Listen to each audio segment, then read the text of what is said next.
잘 돼 있어서 자신없이 빨리빨리 나오는데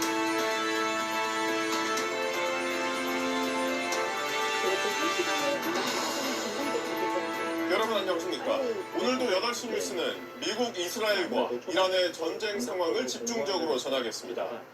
이란 해군 전멸을 전쟁의 목표로 제시했던 미국이 이란의 잠수함 등 선박 17척을 격침했다고 밝혔습니다. 이제 호르무즈 해협에 이란 선박은 한 척도 남지 않았다고 강조했습니다. 하지만 이란은 유조선 10척을 미사일로 불태웠다며 자신들이 호르무즈 해협을 완전히 봉쇄하고 있다고 주장했습니다. 트럼프 대통령은 미 해군 함정이 나서 호르무즈 해협을 지나는 유조선을 호송하겠다는 계획을 서둘러 발표했습니다. 첫 소식 김민표 기자입니다. 미군 중부사령관이 전쟁 나흘 만에 SNS 영상으로 모습을 드러내고 지금까지 잠수함을 포함해 이란 선박 17척을 격침했다고 밝혔습니다. 이란 주변 해역에서 항해 중인 이란 선박이 단 한 척도 없다는 걸 성과로 내세웠습니다.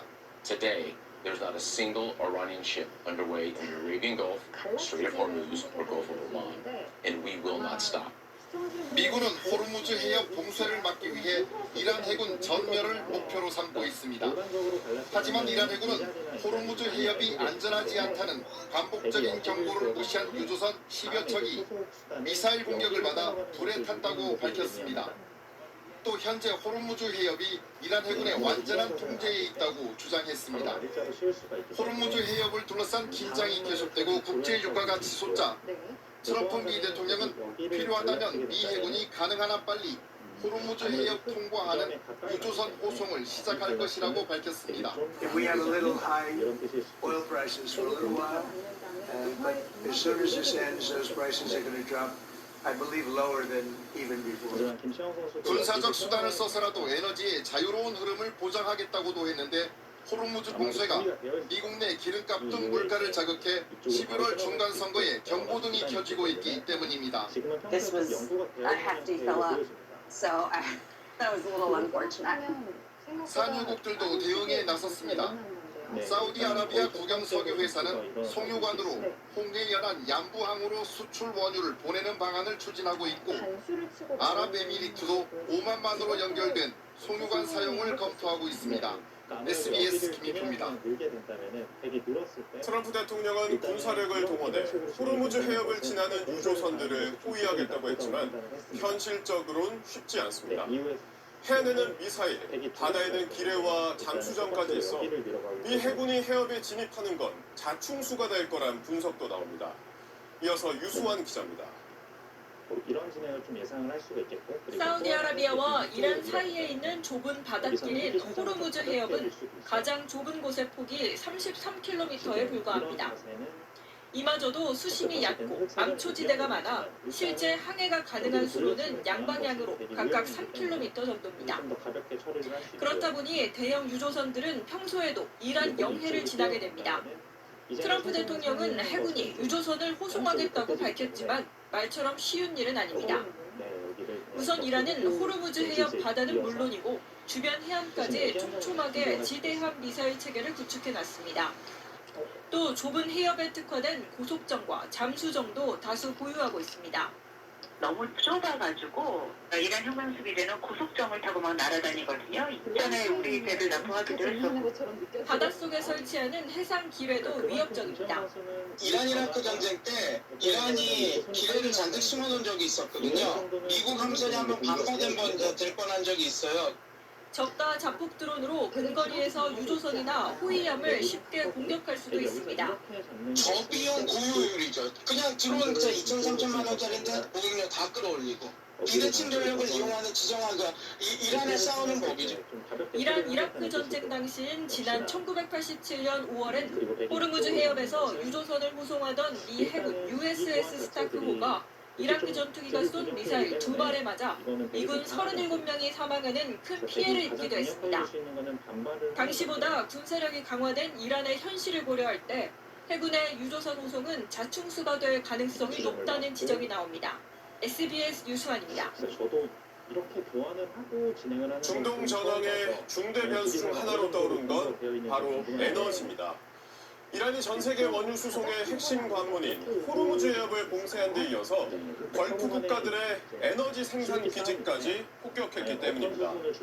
쿠웨이트와 사우디아라비아의 정유 시설, 또 전 세계 액화 천연가스의 20%를 공급하고 있는 카타르의 최대 LNG 시설이 공격당했습니다. 특히 이 카타르의 시설은 폭격으로 가동을 멈췄습니다. 사태가 길어지면 글로벌 에너지 파동으로 번질 것이란 우려가 나옵니다. 박하정 기자가 보도합니다. 일단 핵이 가볍게 사우디아라비아, 쿠웨이트의 정유시설 가동이 일시 중단됐고 이라크 유전은 폭격 시 피해를 최소화하기 위해 생산을 멈췄습니다. 공급 불안에 유가는 출렁였습니다. 유가 기준점이 되는 브렌트유 가격은 이란 공격 전 배럴당 72.87달러에서 81.4달러로 뛰어올랐습니다.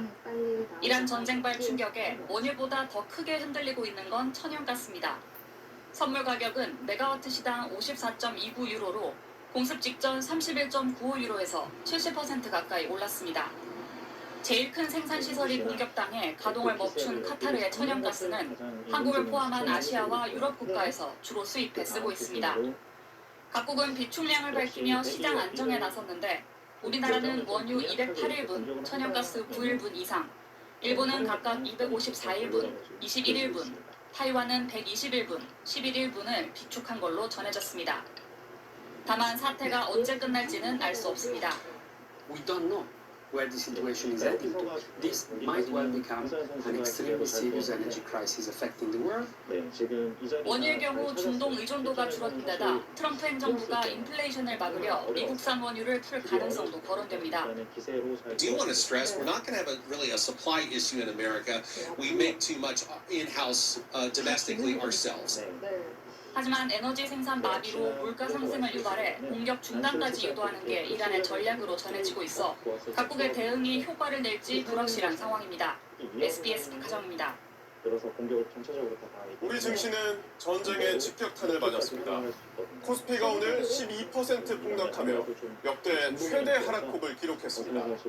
이틀 동안 무려 1150포인트가 빠지면서 코스피는 5천선 초반까지 내려앉았습니다. 박재현 기자입니다. 코스피는 어제보다 12%, 698포인트 폭락한 5,093으로 장을 마쳤습니다. 지난 2001년 9.11 테러 때보다도 더 크게 하락하며 역대 최대 하락률을 기록했습니다. 코스피는 개장 직후 급락하며 어제에 이어 매도 사이드카가 발동됐고 8% 이상 하락하면서 거래를 20분간 중단시키는 서킷 브레이커까지 발동됐습니다. 코스피 서킷 브레이커는 지난 2024년 8월 이후 약 19개월 만으로 역대 7번째입니다. 삼성전자가 11% 하락해 17만 전자가 되고 SK하이닉스도 9% 빠지면서 85만 원대 아래로 내려앉았습니다. 코스피 전체 950개 종목 가운데 900개 이상이 하락했습니다. 코스피는 이틀간 1150포인트 하락하며 한 달 전 수준으로 돌아갔고 950조 원이 넘는 시가총액이 증발했습니다. 코스닥 지수 역시 서킷 브레이커가 발동됐고 결국 14% 폭락한 978로 마감하며 한 달여 만에 천스닥 자리를 잃었습니다. 이란의 호르무즈 해협 봉쇄에 따른 유가 급등과 전쟁 장기화 우려가 커지면서 투자 심리가 얼어붙은 건데 코스피는 일본과 타이완 등 다른 아시아 증시보다 더 큰 폭으로 내렸습니다. 해외 시장 수요가 위축될 거다. 그럼 그동안에 우리 이제 수출 기업들에 대한 미래에 대한 기대치 이런 것들이 낮아질 수밖에 없고 그런 것들이 아마 주가에 반영이 되는 거예요. 안전자산 선호 현상에 환율은 급등세를 이어갔습니다. 원달러 환율은 어제보다 10원 오른 1,476원으로 주간 거래를 마쳤습니다. 앞서 어젯밤 야간 거래에선 심리적 마지노선인 1,500원을 넘기도 했는데 2009년 글로벌 금융위기 이후 17년 만입니다. SBS 박지현입니다. 전쟁은 이제 닷새째인데 서울 시내 휘발유 평균 가격은 벌써 리터당 1,800원을 돌파했습니다. 이 상승세가 심상치 않은데 여기에 고환율까지 겹친다면 우리 경제엔 타격이 불가피합니다. 이어서 홍영재 기자입니다. 오늘 낮 서울 시내의 한 주유소 기름을 넣으려는 차량들로 빈자리가 없습니다. 호르무즈 해협 봉쇄로 기름값이 더 오를 거란 걱정에 운전자들이 주유소를 찾은 겁니다. 전쟁 때문에 그렇죠 뭐. 그 기름 수급이 좀 어려울 것 같더라고. 기름도 올 거라고 자꾸 얘기를 하니까 걱정이 돼서 왔어요. 오늘 오후 4시 기준 서울 지역 주유소의 평균 휘발유 가격은 리터당 1,842원으로 하루 만에 54.8원이 뛰었습니다. 1,800원을 넘어선 건 지난해 12월 이후 석 달 만입니다.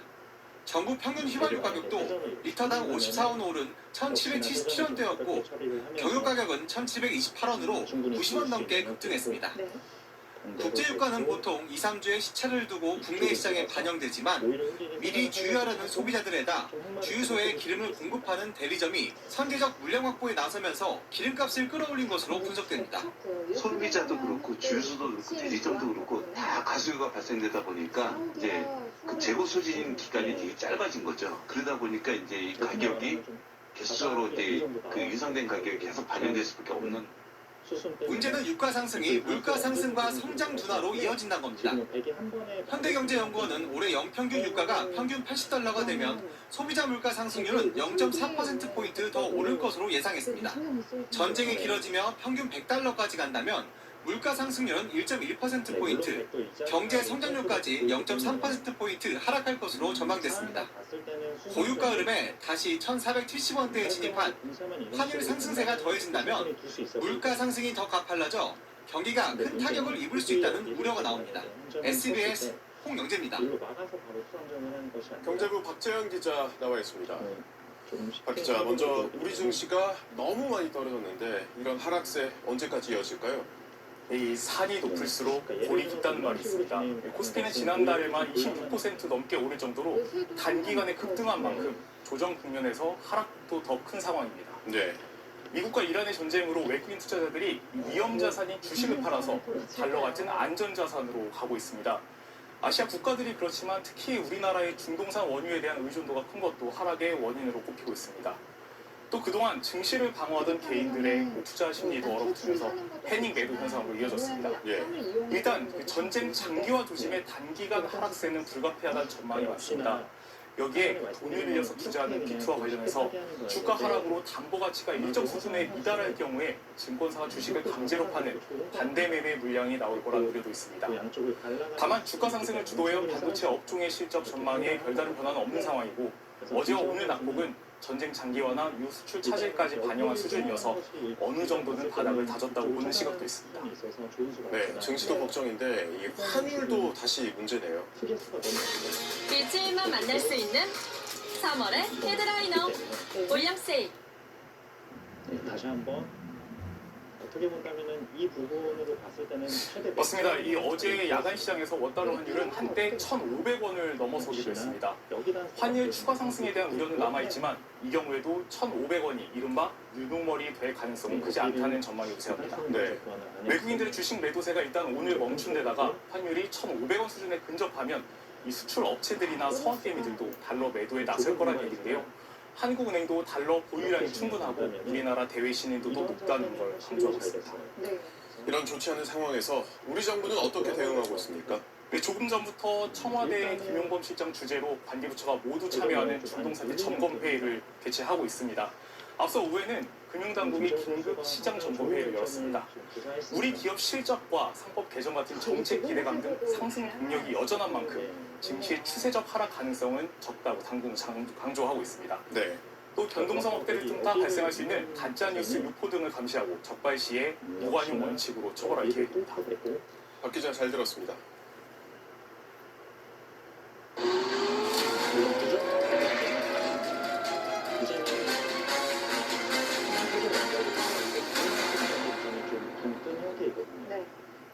미국과 이스라엘의 이란 공격이 계속되는 가운데 이란에 체류하고 있던 우리 국민 23명이 어젯밤 투르크메니스탄으로 무사히 대피했습니다. 이스라엘에서도 모두 113명이 이집트로 안전하게 이동했습니다. 김혜영 기자입니다. 집이 일단 작을 뿐더러 그제 새벽 이란 수도 테헤란에 있는 한국 대사관 앞 이란을 빠져나가려는 한국 교민들의 줄이 길게 늘어섰습니다. 이란 곳곳에서 폭격의 굉음이 울리는 긴박한 상황. 이란 교민 23명은 대사관이 마련한 버스에 올라 육로로 1200km 떨어져 있는 투르크메니스탄으로 출발했습니다. 일행 중엔 이란에서 활동하는 프로축구 선수 이기재 씨와 이란 여자 배구 대표팀의 이도희 감독도 있었습니다. 출발하기 하루 전날 대사관 근처에 굉장히 큰 폭격이 있었고 그래서 사실 굉장히 큰 굉음이 저희에게 들려서 많이 긴장을 하고 있었는데 그래도 저희가 빠르게 잘 빠져나온 것 같습니다. 주 이란 한국 대사관과 투르크메니스탄에 급파된 외교부 신속대응팀의 공조로 교민들은 1박 2일간 이동해 무사히 국경을 넘었습니다. 경기가 취소되면서 세스판이라는 지방에 있었습니다. 그런데 빠르게 대사관에서 연락을 주셔서 바로 대사관으로 가게 됐고 이스라엘 체류 국민 66명도 현지 대사관이 마련한 버스를 타고 어제 이집트로 대피했습니다. 단체 관광객을 비롯한 이스라엘 단기 체류자 47명도 이집트 국경에서 합류해 모두 113명이 탈출에 성공했습니다. 바레인과 이라크에서도 우리 국민 각각 2명이 사우디아라비아와 튀르키예로 안전하게 이동했습니다. SBS 김혜영입니다. 그럼 이어서 긴박했던 대피 상황과 현지 분위기 자세히 알아보겠습니다. 지금 투르크메니스탄 현지에 신속 대응팀 단장으로 파견된 임상우 정부 대표가 화상으로 연결돼 있습니다. 대표님, 가장 먼저 국민들 안전이 걱정됩니다. 대피 과정에서 위험했던 상황은 없었습니까? 네, 어제 교민분들은 테헤란에서 출발하여서 동부 지역의 제2도시에서 1박한 후 그리고 나서 좀 국경 지역으로 이동하셨는데요. 다행히도 이동 중에는 특별한 어려움은 없었던 것으로 알고 있습니다. 현재 이란 내부 상황은 어떻게 파악하고 계시나요? 네, 이란 내부 상황은 아직도 계속 긴장을 놓칠 수 없는 그런 상황이 지속되고 있습니다. 그래서 이란 대사관에서도 계속 우리 이란에 남아있는 교민분들의 안전 확보를 위해서 최선을 다하고 있는 상황을 주고 있어요. 네, 이번 대피 과정에서 투르크메니스탄 정부의 협조도 있었다고 들었습니다. 어떤 지원을 받았습니까? 네, 투르크메니스탄 정부 측에서 건물소를 우리 한국 국민들을 위해서만 사용할 수 있도록 특별히 배려를 해줬었다. 따라서 어제 하루 종일 그 건물소를 통과한 국민은 우리 한국 국민밖에 없었습니다. 그럼 이제 대피한 교민들은 곧바로 귀국길에 오르는 건가요? 네, 이미 다 귀국길에 올랐습니다. 세 팀으로 나눠서 새벽에 다들 다 출국을 마치셨습니다. 이란 현재 아직 우리 국민이 남아있죠. 이 신속 대응팀 향후 계획에 대해서도 말씀 부탁드립니다. 네, 앞으로 이런 사태가 언제 끝날지 모르는 상황에서 혹시나 또 이렇게 국경을 통해서 대피하시는 우리 교민들이 있을 수 있으니까 투르크메니스탄 정부 측에 계속 국경에서의 그런 협조를 구했고요. 특히 오늘 투르크메니스탄 외교 차관을 직접 만나가지고 앞으로 계속 영사 관련해서 투르크메니스탄 측에 그런 협조를 당부했고 계속 투르크메니스탄은 전적으로 지원해주기로 하였습니다. 네, 우리 국민의 안전한 귀국을 위해서 끝까지 힘써 주시기 바랍니다. 오늘 말씀 고맙습니다. 지금까지 외교부 신속 대응팀 임상우 단장과 얘기 나눠봤습니다. 이란의 최고 지도자를 선출하는 헌법기구인 전문가회의 청사가 미국과 이스라엘의 폭격으로 무너졌습니다. 이에 맞서 이란도 두바이에 위치한 미국 영사관을 드론으로 타격했습니다. 공격과 보복이 맞물리며 미국과 이스라엘, 이란 간의 교전 범위가 날로 확대되고 있습니다. 전영호 기자의 보도입니다. 이스라엘 공군의 폭격에 건물 일부가 무너져 내리고 철근 뼈대가 앙상하게 드러났습니다. 이란 중부 종교도시 곰에 최고 지도자를 뽑는 헌법기구 전문가회의 청사입니다.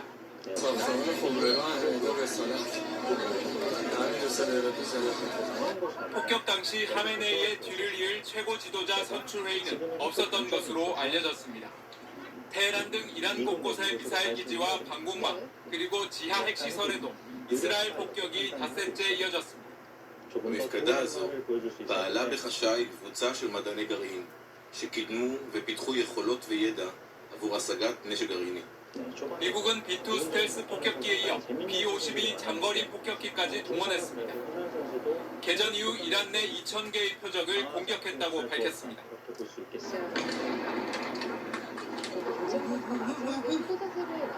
이란은 자폭 드론으로 아랍에미리트 두바이의 미국 영사관 건물을 공격했습니다.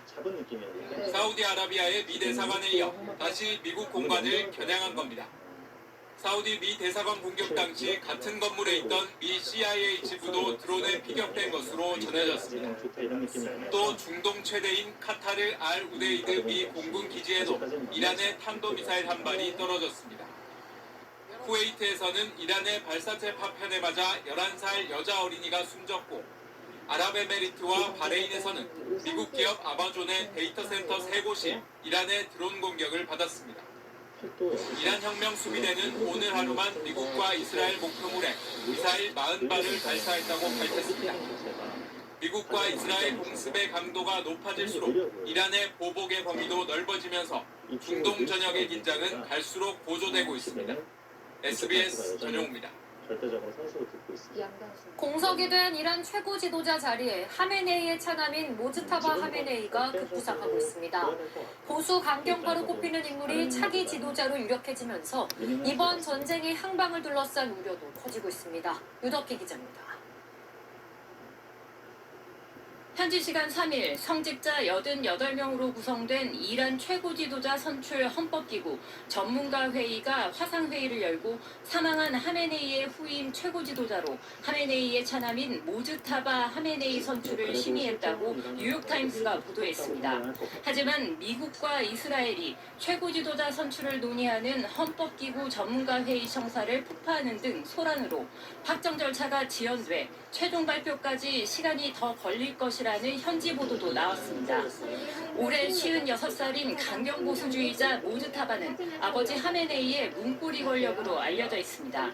1980년대 중동전 참전 동료 중 다수가 혁명수비대 요직에 올랐고 혁명수비대의 강력한 지지를 받고 있습니다. 2005년엔 혁명수비대와 결탁해 개미강경파인 아흐마디 네자드 대통령의 당선을 지원한 것으로 전해집니다. 하메네이 사망 이후 후계자 자리를 놓고 위기 상황인 이란을 이끌어갈 자질을 갖췄다며 혁명수비대가 모즈타바를 적극 지지한 것으로 전해졌습니다. 모즈타바는 또 지난 1월 반정부 시위를 잔혹하게 진압한 바시즈 민병대와도 긴밀히 협력해왔는데 이 때문에 미국의 제재를 받기도 했습니다. 트럼프 미 대통령은 이란 내 강경파의 재집권을 최악의 상황으로 평가하고 있습니다. I guess the worst case would be we do this and then somebody takes over who's as bad as the previous person. That could happen. We don't want that to happen. 이란의 최고 지도자 선출과 관련해 이스라엘의 이스라엘 카츠 국방장관은 누가 임명되더라도 모든 수단을 동원해 제거하겠다며 강한 정의를 드러냈습니다. SBS 유덕희입니다. 지상군 투입 가능성까지 거론하며 이란을 압박해온 트럼프 미국 대통령이 최근 이란 내 쿠르드 무장 세력 지도자들과 접촉했다는 보도가 잇따르고 있습니다. 지상전 부담을 덜기 위해 쿠르드 무장 세력으로 이란 내부를 흔들겠다는 의도로 보이는데 그에 따른 위험 부담도 적지 않습니다. 곽상은 기자가 보도합니다.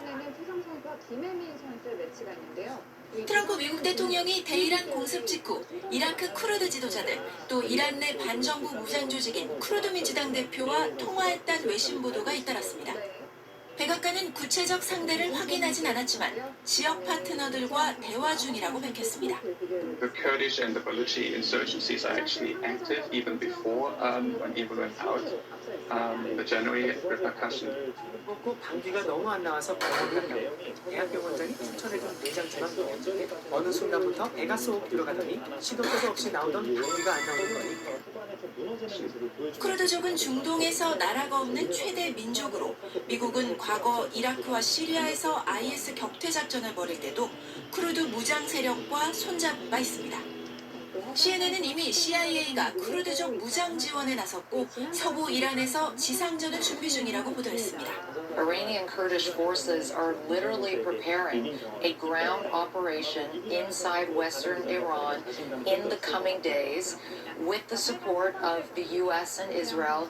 울렁증은 없다며 지상군 투입 가능성을 열어놓은 트럼프지만 쿠르드족 카드를 꺼낸 건 지상군 투입에 대한 미국의 부담 때문입니다. 2003년 이라크 침공 당시 미국은 미군 17만 명, 연합군까지 20만 명 넘는 병력을 투입해 바그다드를 함락하는 듯 보였지만 이후 저항 세력과의 소모전으로 8년 전쟁에 늪에 빠졌습니다. 이라크보다 국토가 3배나 넓고 인구가 9천만 명에 달하는 이란은 차원이 다른 상대입니다. 때문에 미 지상군을 투입한 전면전에 앞서 쿠르드 무장 세력 동원이 우선 거론되고 있는 겁니다. But I think we need to put a pin on it. It's more an economy effort than it is an effort to try to flip the regime. 하지만 위험 부담도 적지 않습니다. 쿠르드 문제에 극도로 민감한 튀르키예를 자극할 수 있고 이란 내 소수민족 갈등을 폭발시켜 시리아나 리비아처럼 통제불능의 내전으로 비화할 가능성을 배제할 수 없습니다. SBS 곽상입니다. 걸프 국가들을 향한 이란의 공격이 이어지면서 이 지역 국가들의 인내심도 한계에 다다르고 있습니다. 특히 집중 공격을 받고 있는 아랍에미리트는 이란에 대한 군사적 대응을 검토하고 있다는 외신 보도도 나오고 있습니다. 중동 오만에 나가 있는 특파원 연결합니다. 권영희 특파원, 아랍에미리트 상황이 심상치 않아 보입니다. 이란의 반격으로 인한 피해가 가장 심각하다고요. 네, 그렇습니다. 어제까지 아부다비와 두바이를 중심으로 아랍에미리트에 186발의 미사일과 812기의 드론이 이란에서 날아왔습니다. 이 전쟁을 시작한 이스라엘이 받은 공격보다도 더 많을 정도입니다.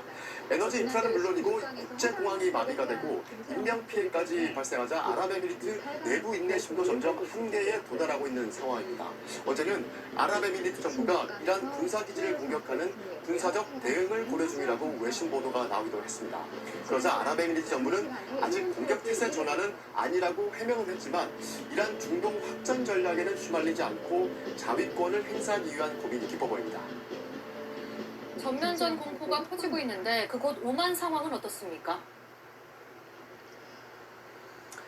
네, 제가 있는 이 수도 무스카트에서 이 남서쪽으로 500km쯤에 두쿰이라는 항구 도시가 있습니다. 지난 일요일 이란이 드론을 공격해서 한 명이 다쳤는데요. 어제 또 같은 곳에 자폭 드론이 날아왔습니다. 두쿰은 호르무즈 해협을 거치지 않고 곧바로 인도양으로 원유를 보낼 수 있는 아주 중요한 상업 항구입니다. 이란이 원유 유통을 막으려고 친하다는 오만도 계속해서 공격을 하고 있는 겁니다. 영국은 오만으로 전세기를 보내서 오늘 저녁 먼저 노약자와 어린이를 중심으로 귀국시키기로 했고요. 미국도 오만 대사관 내 필수 인력을 제외하고 전원 철수 명령을 내렸습니다. 지금까지 오만에서 전해드렸습니다. 트럼프 대통령의 독단적인 무력 사용에 세계는 가짜 도생의 길로 갈라졌습니다. 프랑스는 핵추진 항공모함을 지중해로 보내 자체 방어에 나섰고 스페인은 미국과 각을 세우고 있습니다. 중국은 이란에 대한 공격을 당장 멈추라고 촉구하면서도 미국과 협력도 필요하다고 밝혔습니다. 베이징 한성우 특파원이 보도합니다.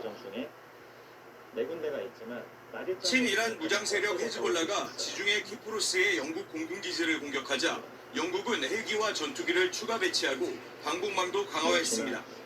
프랑스는 핵추진 항공모함 샤를 드고로를 발트해에서 지중해로 옮겼습니다. 카타르와 쿠웨이트 등 중동 지역의 전투기와 헬기, 방공망 시스템도 추가 배치하며 미국과 이스라엘발 안보 불안으로 인한 방어 조짐을 강조했습니다.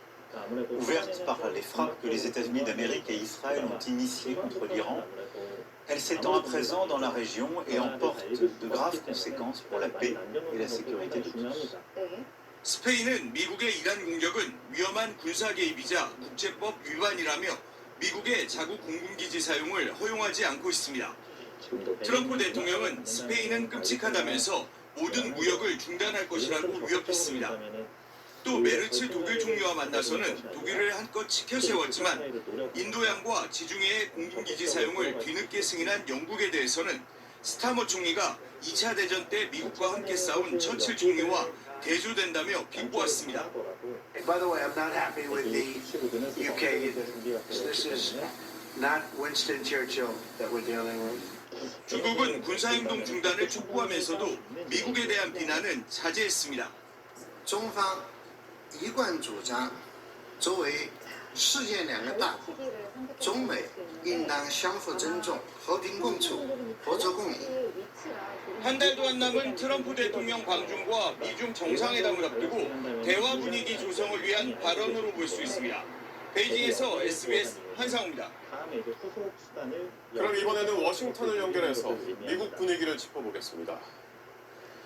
이한석 특파원, 하메네이의 차남이 이란의 차기 최고 지도자가 되는 것은 이 트럼프 대통령 입장에서는 그리 달갑지 않겠군요.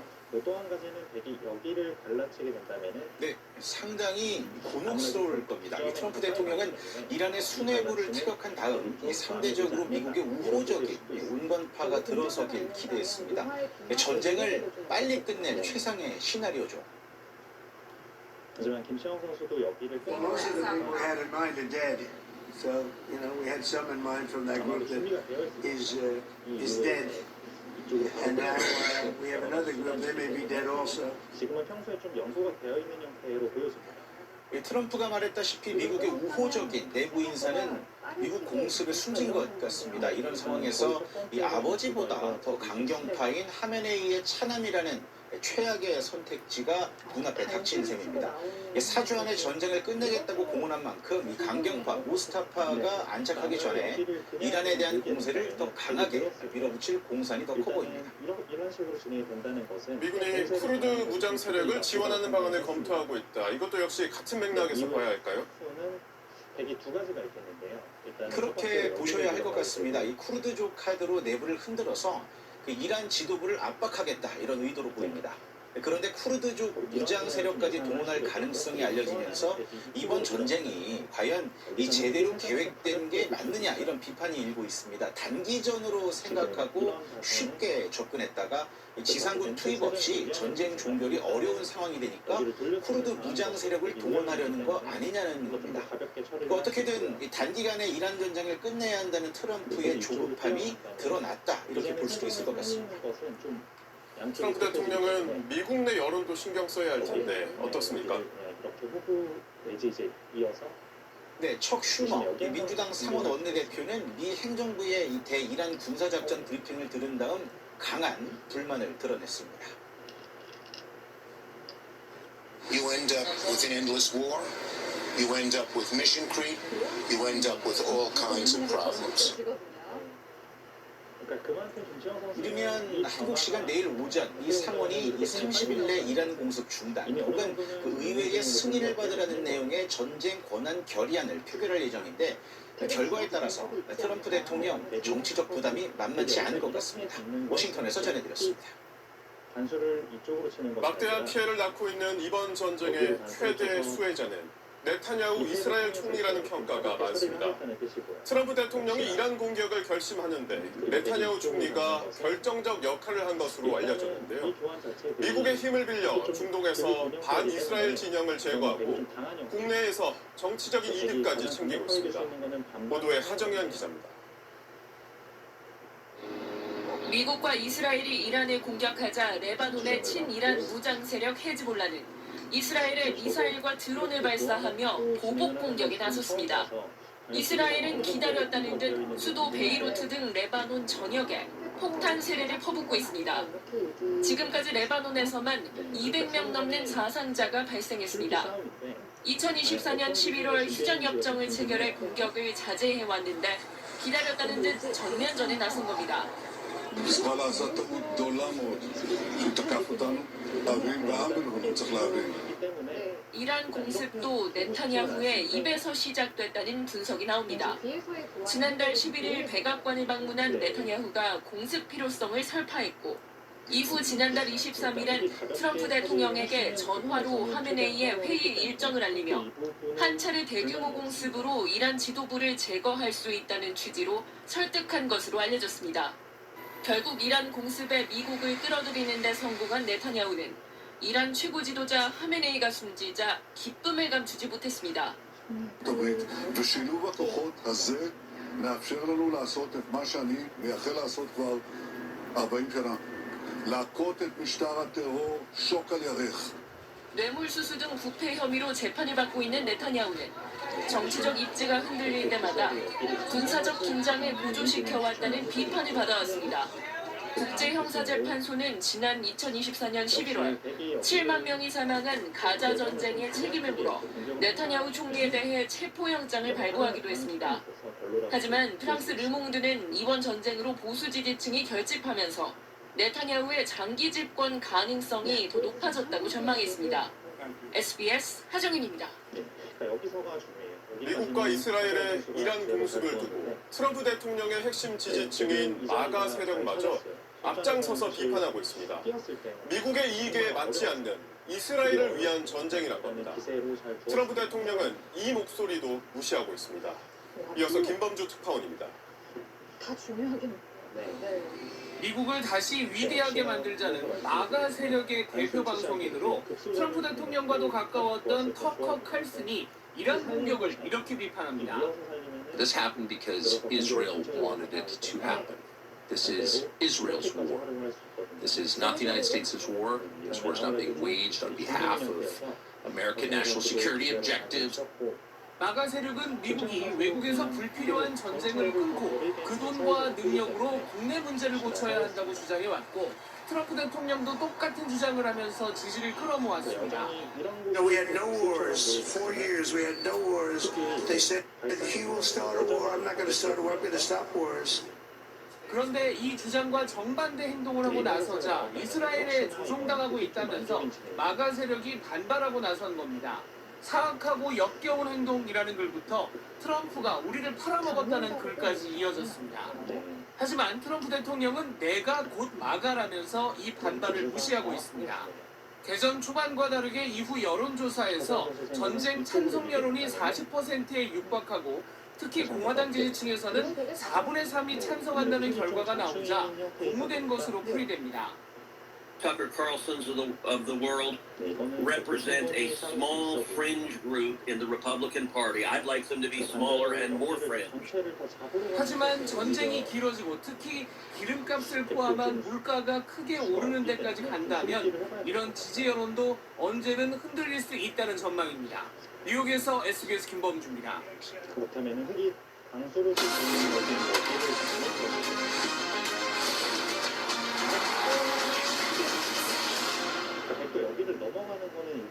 전 세계 야구 별들의 무대 월드 베이스볼 클래식 WBC 대회가 내일 시작합니다. 우리 대표팀은 3회 연속 본선 1라운드 탈락에 수모를 겪었는데요. 이번엔 도쿄돔 잔혹사를 끊고 8강이 열리는 미국까지 진격할 수 있을지 주목됩니다. 유병민 기자가 보도합니다. 73년차 이거 모르면 쿠팡 쓰지 마라.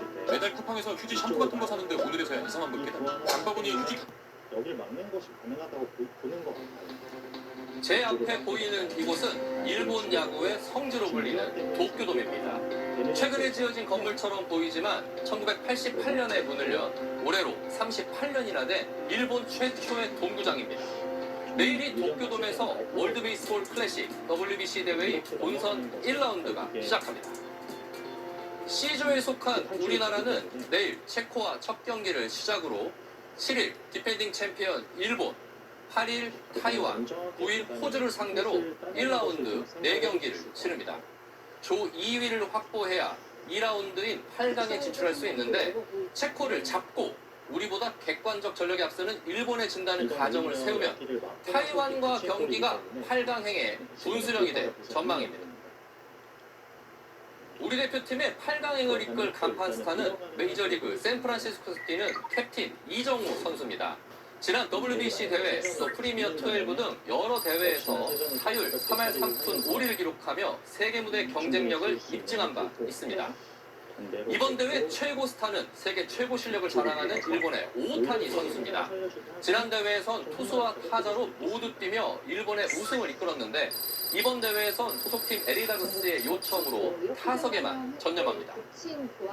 우리나라는 2006년 4강, 2009년 준우승 신화를 쓰며 세계 야구계를 깜짝 놀라게 했는데요. 하지만 2013년을 시작으로 최근 3차례 대회에서는 모두 1라운드 탈락에 고배를 맞았습니다. 이번엔 반드시 8강 진출에 성공해 미국행 전세기를 타겠다는 각오인데요. 그러려면 타선이 화끈하게 터져야 합니다. 지금 보시는 도쿄돔은 구장 안에 36개의 가압 송풍팬이 도만으로 공기를 들여보내 상승 기류로 지붕을 지탱하고 있습니다. 이 상승 기류를 타고 타구가 외야로 잘 날아갑니다.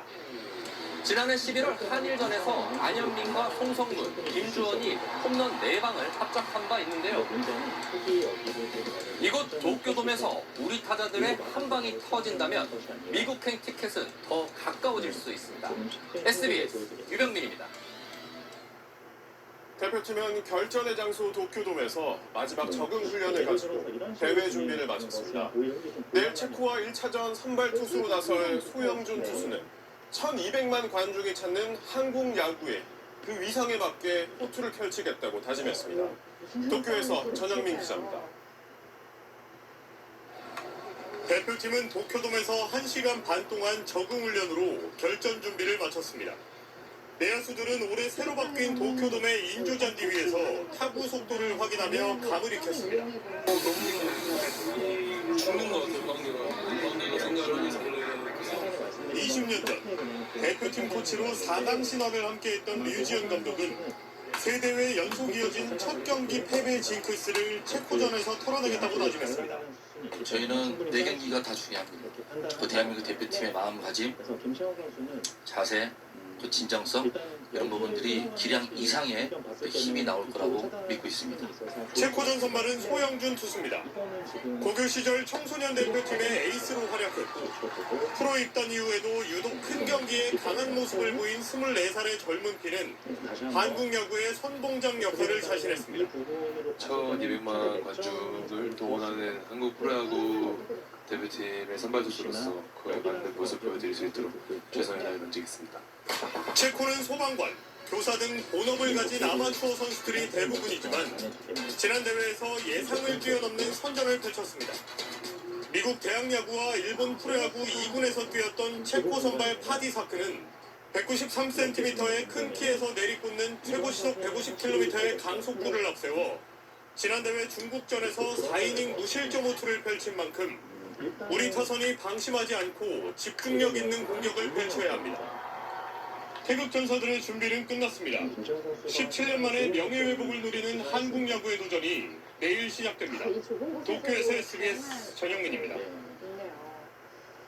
약물 연쇄 살인 사건 피해자 김모 씨가 숨진 남성과 나눈 SNS 대화 내용을 저희 취재진이 확보했습니다.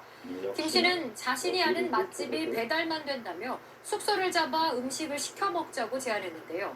하지만 취재 결과 해당 음식점은 매장에서도 식사가 가능한 곳이었습니다. 김민준 기자가 단독 취재했습니다.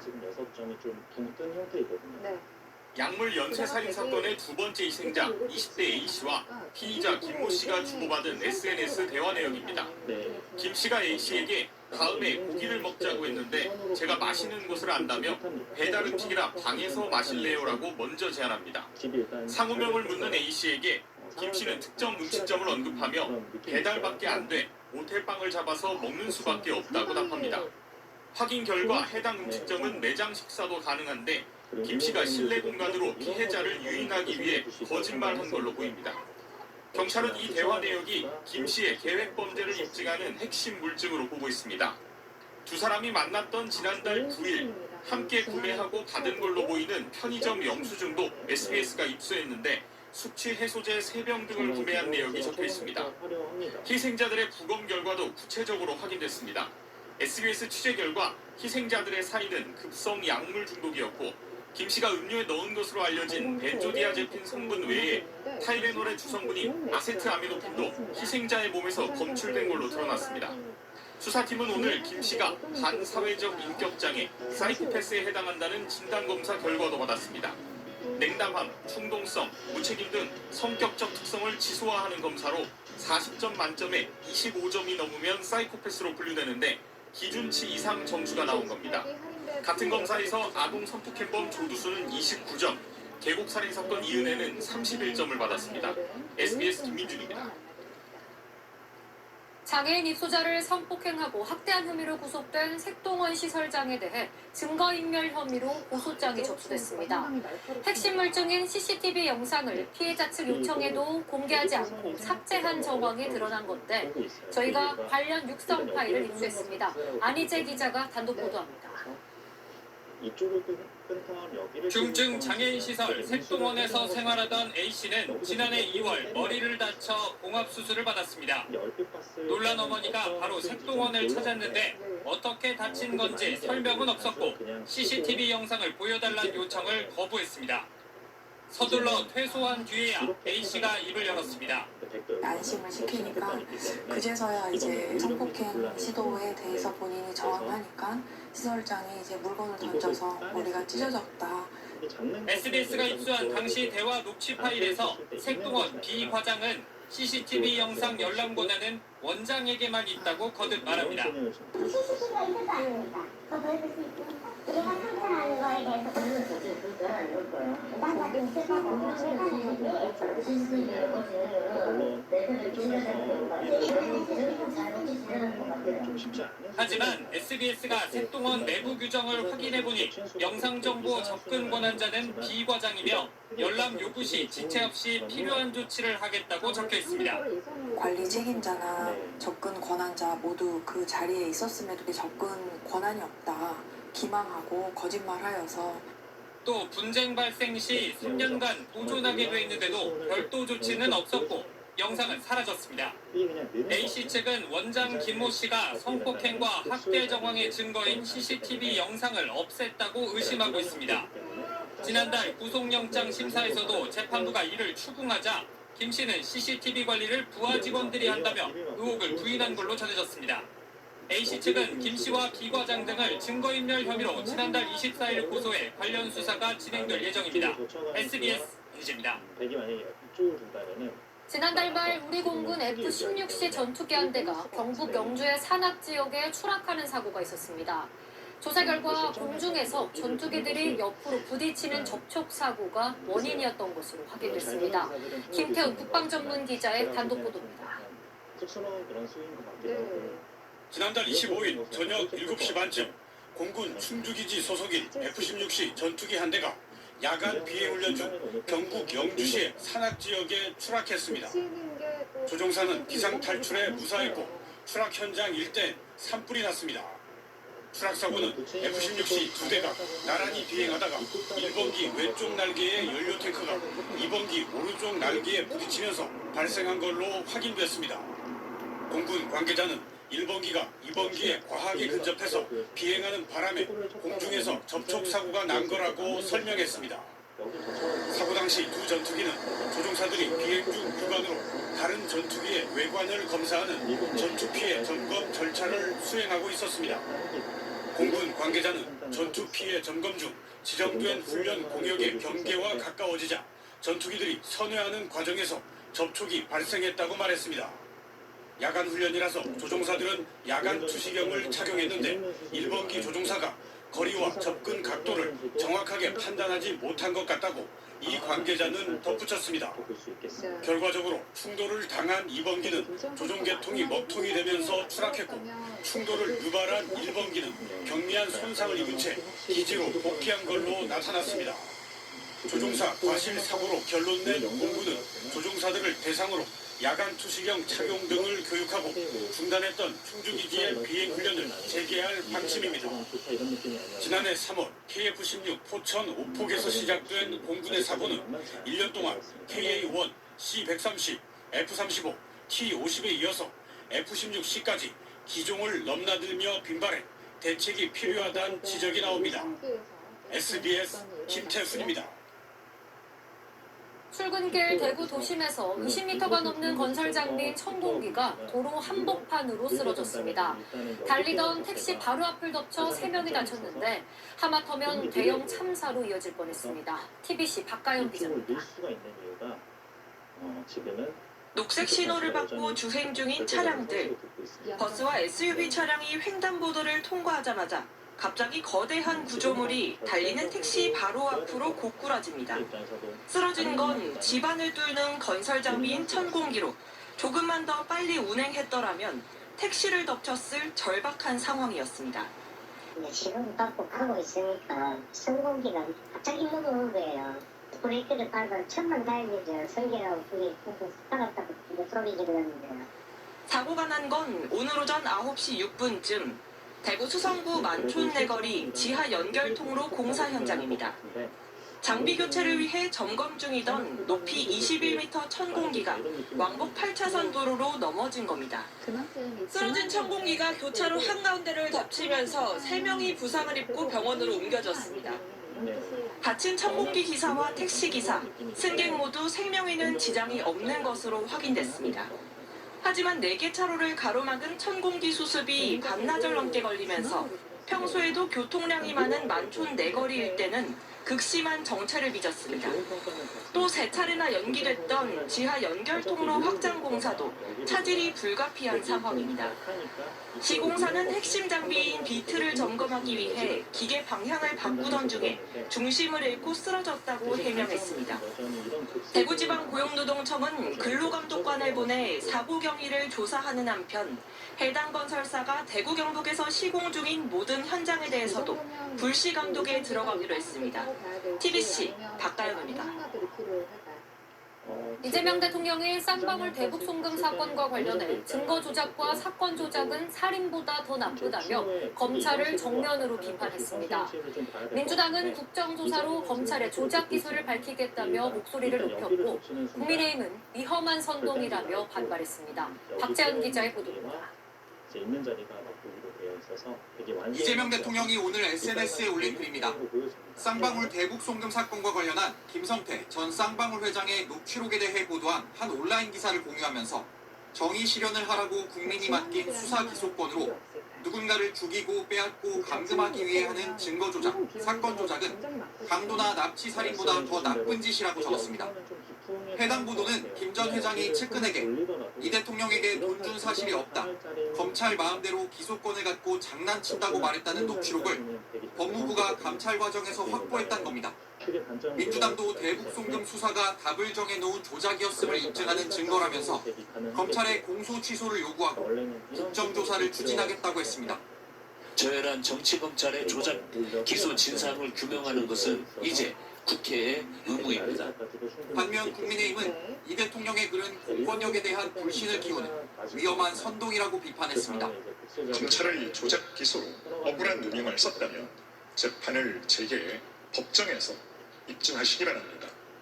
법 왜곡죄 등 사법 3법에 대해 갑작스러운 대변역이 과연 국민에게 도움이 되는지 심사숙고를 부탁한다고 말했던 조희대 대법원장을 놓고도 여야는 공방을 벌였습니다. 정청래 민주당 대표는 사법개혁에 대한 저항군 우두머리 역할이냐며 조 대법원장의 사퇴를 촉구했고 일부 법여권 의원들은 탄핵 추진을 공언했습니다. 국민의힘은 노골적 사법부 겁박이자 이 대통령 공직선거법 사건에 대한 대법원의 유죄 취지 파기환송을 겨냥한 보복이라고 맞섰습니다. SBS 박지현입니다.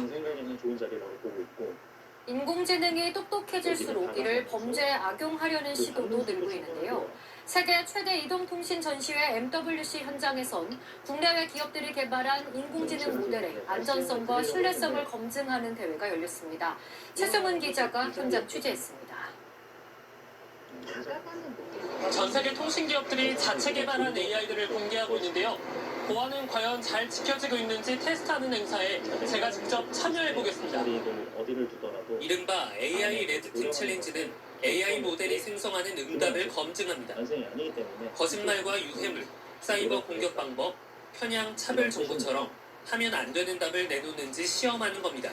Good luck, everyone. 약 100명의 평가단이 가상의 적군이 되어 한국과 미국, 인도 등 국내외 통신, AI 기업이 개발한 5개 AI를 공략합니다. 첫 번째 문제는 AI가 이동통신에 대해 잘못된 정보를 말하게 하는 것. 제가 소설가라는 컨셉을 잡고 한번 역할극을 해보겠습니다. 소설을 쓰겠다며 거짓 정보를 말해달라고 요청했더니 AI는 답하기 어렵다며 피합니다. 전략을 바꿔 AI를 선배로 부르며 후배 직원을 가르쳐달라고 하자 AI는 경계를 풀고 결국 거짓 정보로 된 문장을 만들어냈습니다. 이번 AI 레드팀 챌린지에선 제한 시간 45분 동안 34개의 문제를 푼 터키 출신 데이터 공학자가 우승했습니다. I didn't have pre-preparation for this competition, but I just tried to do it and it was fun for me. I will say it didn't get past. Harmful questions was AI가 우리 일상에 널리 쓰이면 쓰일수록 안전성과 신뢰성 확보는 더 중요해집니다. AI의 취약점을 제대로 막지 못하면 범죄에 악용될 수 있기 때문입니다. 실제로 지난해 9월 중국 해킹 조직은 AI 모델 클로드를 동원해 대규모 해킹을 벌였고 챗GPT가 로맨스 스캠에 쓰인 사례도 보고됐습니다. 이번 대회에 검증 모델로 참여한 LGU+와 SK텔레콤은 발견된 취약점을 분석해 안전성을 더 끌어올릴 계획입니다. 바르셀로나에서 SBS 최승훈입니다.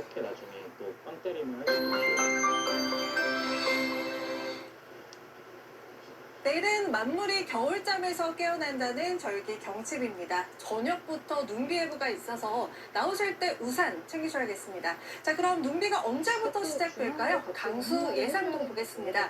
내일 퇴근길 무렵 서쪽 지역부터 시작이 되겠고요. 모레 대부분 지역으로 확대됐다가 오전에 중부지방부터 그치기 시작해 오후에는 대부분 그치겠습니다.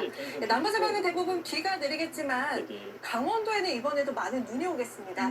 강원 산지의 최고 15cm 이상의 폭설이 예상되고 그 밖에 강원 내륙에도 최고 8cm의 많은 눈이 오겠습니다. 서울은 1cm 미만, 그 밖의 지역은 1에서 5cm의 눈이 내려 쌓이거나 5에서 20mm 정도의 비가 예상됩니다. 자, 다음으로 위성 영상 보겠습니다. 오늘은 동해안을 제외하고는 전국 하늘 대체로 맑게 드러나 있는데요. 다만 현재 중국 쪽에서 기압골이 다가오고 있습니다. 때문에 내일은 하늘이 차츰 흐려지겠고 서쪽 지역은 공기질도 탁해지겠습니다. 내일 아침 기온 보시면 서울이 2도로 오늘만큼 춥겠고요. 낮 기온은 서울이 14도, 대구와 광주 16도로 낮은 흐리지만 기온은 오늘보다 2에서 4도가 더 높겠습니다. 자, 금요일에 눈비가 그치고 나면 주말에는 영하권으로 떨어지면서 반짝 꽃샘추위가 찾아오겠습니다. 네, 좋습니다. 8시 뉴스 마칩니다. 시청해주신 여러분 고맙습니다. 처음에 입단할 때를 기억을 하면은 상당히 어린 선수가 입단을 했었는데 어느덧 이제 여류기사 중에서는 거의 중간 정도 나이가 된 것 같아요. 여러분 안녕하십니까? KBS 9시 뉴스입니다. 검은 화요일보다 더 충격적인 공포의 수요일이었습니다. 코스피가 12% 넘게 수직 낙하했습니다. 역대 최고 하락률입니다. 중동 사태 전 6,200이었던 코스피는 불과 이틀 만에 5,000선까지 떨어졌습니다. 첫 소식 송수진 기자의 보도입니다. 개장 직후부터 코스피 시장엔 경고등이 켜졌습니다. 사이드카에 이어 20분간 거래를 중단시키는 서킷 브레이커까지 발동됐지만 강한 하락세를 막진 못했습니다. 5,093.54, 5,000선에 겨우 턱걸이 한 채 장을 마쳤습니다. 하루 만에 698포인트를 반납했고 하락률은 12%를 기록했습니다. 9.11 테러도 글로벌 금융위기 충격도 제치고 역대 최대 하락 기록을 갈아치웠습니다. 이틀 만에 1,100포인트가 빠지며 9,000피 추포는 무색해졌습니다.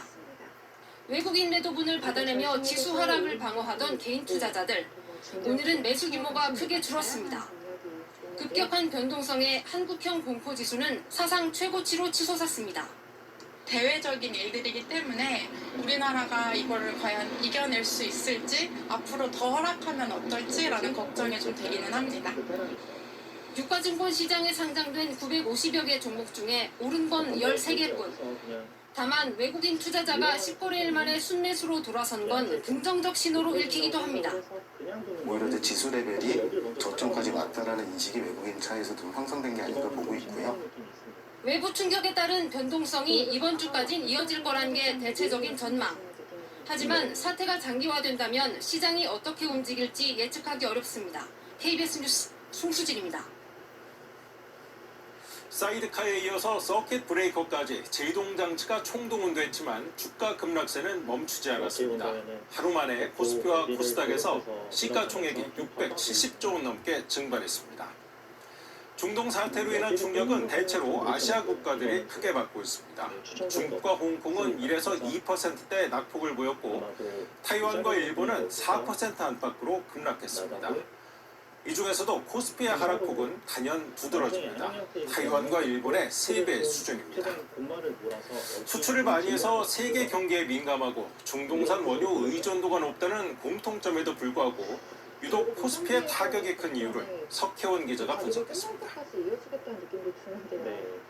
지난해 우리나라가 수입한 원유의 69%는 중동산입니다. 중동 의존도가 높다 보니 금융시장 충격도 큰 거로 풀이되지만 일본은 90% 이상을 중동에서 수입합니다. 그런데도 코스피는 유독 더 크게 내렸습니다. 올해 들어 지난달 말까지 코스피 상승률은 45%, 일본보다 3배 이상 높습니다. 전문가들은 단기간에 많이 오른 만큼 급하게 내렸다고 봤습니다. 급등기에 우리 증시에 많이 들어온 외국인들이 이익 실현에 나선 단계에서 중동 사태까지 더해지며 낙폭이 커진 측면도 있습니다. 5,000포인트 넘은 이후부터 외국인 투자가들은 우리나라에서 매도를 했거든요. 그런 부분들을 기관이 받아주는 상황이었는데 이런 사태가 터짐으로써 실질적으로 외국인들의 매도를 가속화해서 원화 가치가 떨어지면 외국인들은 원화 자산을 들고 있다가 손해를 보는 상황을 피하기 위해 국내 주식을 처분하게 됩니다. 이란 공습 이후 달러화 대비 원화 가치는 40원 가까이나 떨어졌습니다. 상대적으로 안전자산이라는 평가를 받는 엔화에 비해 등락이 큽니다. 전쟁이라든지 이럴 때 N이 상대적으로 원보다는 선호되는 부분이 분명히 있습니다. 반도체 등 특정 대형주 쏠림 현상도 낙폭을 키웠다는 분석입니다. 삼성전자와 SK하이닉스가 이틀 연속 10% 안팎으로 떨어지며 두 종목에 크게 기대는 지수도 힘없이 무너졌습니다. KBS 뉴스 석혜원입니다.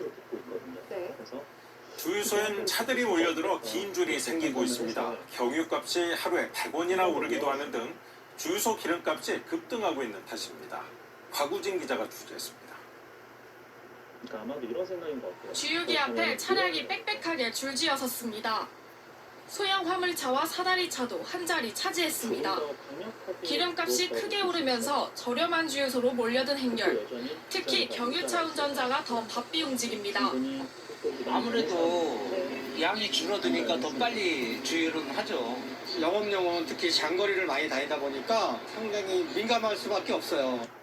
지난주 휘발유 가격은 리터당 평균 1,600원대, 경유는 1,500원대였지만 며칠 만에 1,700원을 훌쩍 넘어섰습니다.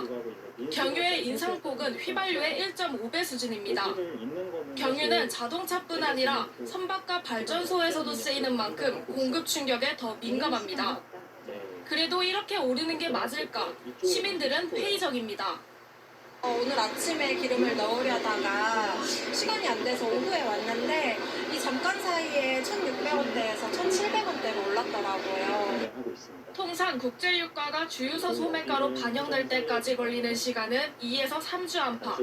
게다가 현재 주유소에서 판매하는 기름은 대부분 중동 사태 이전 출고 물량입니다.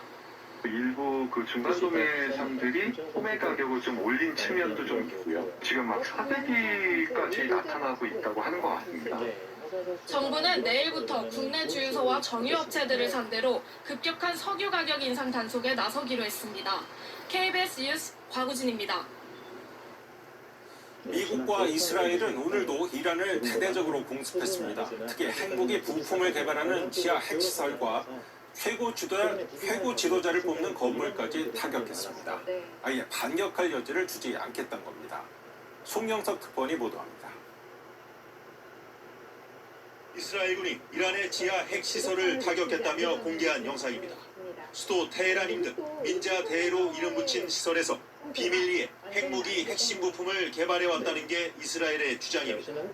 지난해 6월 12일 전쟁 이후 이란 과학자들을 추적해 구체적인 위치가 포착됐습니다. במפקדה הזו פעלה בחשאי קבוצה של מדעני גרעין שקידמו ופיתחו יכולות וידע עבור השגת נשק גרעיני. 이란 헌법기구인 전문가 회의 청사도 이스라엘의 공습을 받아 앙상하게 뼈다만 남았습니다. 하메네이 후계자 선출을 위한 회의를 앞두고 있었습니다. ואנחנו לא ניתן למשטר הזה לשקם את יכולות הפיקוד והשליטה שלו. 미군도 탄도미사일 기지와 항공망, 통신시설, 해군 기지까지 이란에 대한 광범위한 공습을 이어가며 관련 영상을 공개했습니다. 군 헬기 경납고가 있는 것으로 알려진 테헤란 메흐라바드 국제공항도 표적이 됐습니다. And our focus is the destruction of their ballistic missile capabilities and their ability to manufacture them, as well as the threat posed by their navy to global shipping. 미국은 이란 내부 흔들기에도 나섰습니다. 트럼프 대통령이 쿠르드족 지도자들과 만나 이란 정권에 맞설 무장 세력 지원을 논의한 것으로 전해졌습니다. 최근 미국과 대립해온 북대서양 조약기구 나토의 수장은 이란의 핵미사일 야욕은 중동을 넘어서는 위협이라면서도 이번 전쟁에 관여할 계획은 없다고 선을 그었습니다. 베르린에서 KBS 뉴스 송영석입니다. 이란도 반격을 멈추지 않고 있습니다. 중동적 미군 기지와 영사관 등이 주요 목표입니다. 이 때문에 미국인 9천여 명이 중동을 떠났습니다. 정윤섭 특파원이 보도합니다. 이건 스타일링의 아이코닉한 진화. 여기 당구 치는 수가 좀 묘한 타이밍에 재밌는 외근과 함께 날아든 드론 한 대가 건물 사이로 추락하며 폭발합니다. 현지 시각 3일 밤 아랍에미리트 두바이에 있는 미국 영사관에 이란이 드론 공격을 감행했습니다. 미국 정부는 드론이 인근 주차장에 떨어졌으며 인명피해는 없었다고 밝혔습니다. A drone unfortunately struck a parking lot adjacent to the Chancellery building and then set off a fire in that place. 앞서 사우디아라비아 리야드의 미국 대사관에도 이란이 쏜 드론 2대가 날아들어 지붕 일부가 무너지고 화재가 발생했습니다. 당시 대사관 내에 있던 미국 CIA 지부도 피해를 입었습니다. 모두 24시간 내에 이루어진 공격이었습니다. السفارة الأمريكية في الرياض صباح اليوم بعد تعرضها أمس لهجوم بمسيرتين. 이라크 북부 아르빌의 미국 영사관 인근 상공에선 드론이 요격되는 장면이 포착됐고 쿠웨이트의 미국 대사관도 드론 공격을 받았습니다. 미국 정부는 최근 며칠 동안 중동에 있던 미국인 9,000명 이상을 미국으로 돌려보냈습니다. صدها پادگان نظامی آمریکا در منطقه مسئول شده. آیا ما موشک فرستادیم به کاخ سفید؟ 이란은 또 아랍에미리트 푸자이라의 정유시설에도 드론을 쏘는 등 주변 걸프국가 에너지 시설에 대한 공격도 이어갔습니다. 방콕에서 KBS 뉴스 정유섭입니다. 이번 사태로 레바논이 다시 전장이 됐습니다. 이스라엘이 헤즈볼라를 목표로 레바논 남부에 지상군을 투입했습니다. 두바이로 가겠습니다. 자, 김기영 특파원, 헤즈볼라가 보복하겠다고 나섰지만 이스라엘이 더 독하게 마음을 먹은 듯합니다. 네, 이스라엘은 이번 기회에 헤즈볼라를 무장 해제시키겠다는 각오입니다. 레바논 남부에 지상군을 투입한 것도 그런 맥락입니다. 이스라엘은 어제 레바논 수도 베이루트와 남부를 집중 폭격했습니다. 이 폭격으로 헤즈볼라 정보부 책임자가 숨졌고 주민 50여 명이 사망하는 큰 피해가 났습니다. 헤즈볼라가 하메네이 복수를 거론하며 먼저 공격에 나섰지만 조직의 힘이 많이 빠진 상황입니다. 네, 이란 얘기를 해보죠. 아직 첨단 무기는 손도 안 댔다 이렇게 밝혔다면서요. 이렇게 작물이 되는 겁니다. 근데 백의 입장에서도 네, 이란이 미국과 이스라엘 공격에 맞서 강력한 저항 의지를 내보였습니다. 이란 국방부는 아직 첨단 무기는 쓰지도 않았다며 처음 며칠 만에 모두 전개하지는 않을 것이라고 강조했습니다. 이란이 말하는 첨단 무기는 극초음속 미사일이나 장거리 탄도미사일로 추정됩니다. 이란은 탄도미사일 2,000기 정도를 보유한 걸로 알려지고 있습니다. 최근엔 미사일 사용을 줄이고 값싼 드론을 전투에 적극 투입하면서 장기전에 대비하는 모습입니다. 지금 그곳 두바이에 묶여있는 한국인 관광객이 3,000명이나 되죠. 좀 안전한 곳으로 갈 수가 있을까요? 이 형태가 연결이 된다면 여기도 이제 세력이 아니에요. 아랍에미리트는 일부 항공편 운항을 재개했지만 겨우 숨통을 트는 정도입니다. 두바이에는 한국인 관광객 3,000명 정도가 오도 가도 못하는 상황인데요. 기다리다 지친 일부 관광객들은 SNS에서 이른바 아랍에미리트 탈출방을 조직해 단체 버스나 택시로 이웃나라 오만으로 향하고 있습니다. 오만은 아시아나 유럽으로 향하는 일부 항공편이 운항되고 있습니다. 지금까지 두바이에서 전해드렸습니다. 이란의 새 통치 구도도 윤곽을 드러내고 있습니다. 숨진 하메네이의 아들이자 강경파인 모즈타바가 최고 지도자로 유력하다고 합니다. 미국은 최악이란 반응이고 이스라엘은 누가 돼도 제거 대상이라고 밝혔습니다. 보도에 김기수 기자입니다.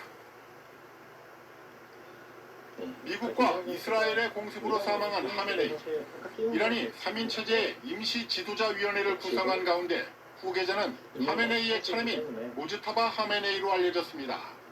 이란 전문가 회의가 이미 최고 지도자로 모즈타바를 선출했다는 소식도 전해집니다.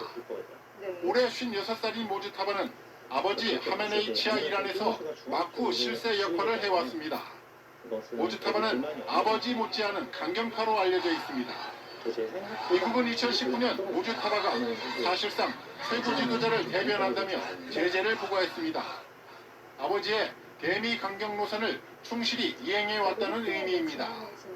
또 대미 저항의 중심 이란 혁명 수비대에 막강한 영향력을 행사해 온 걸로도 알려졌습니다. 외신들은 혁명 수비대가 그의 최고 지도자 선출을 강력히 밀어붙였다고 보도했습니다. 이미 안보와 군 운영을 책임져온 적임자라는 겁니다. 이 때문에 미국은 모즈타바가 중동의 긴장을 더욱 고조시키고 현재의 중도를 더욱 악화시킬 위험 요소로 판단하고 있습니다. I guess the worst case would be we do this and then somebody takes over who's as bad as the previous person, right? That could happen. We don't want that to happen. 카츠 이스라엘 국방장관은 SNS에 올린 글에서 이란의 차기 지도자에 대해 이란 국민을 억압하려고 임명되는 모든 지도자는 제거 대상이라고 경고했습니다.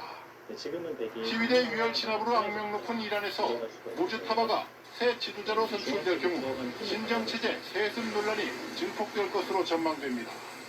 KBS 뉴스 김규수입니다. 이런 가운데 이란에선 최고 지도자 하메네이 사망에 환호와 애도가 동시에 쏟아지고 있습니다.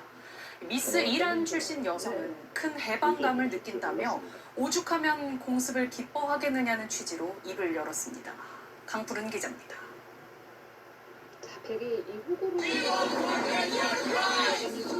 한국에서 활동하는 미스 이란 출신 모델 호다 니쿠 씨.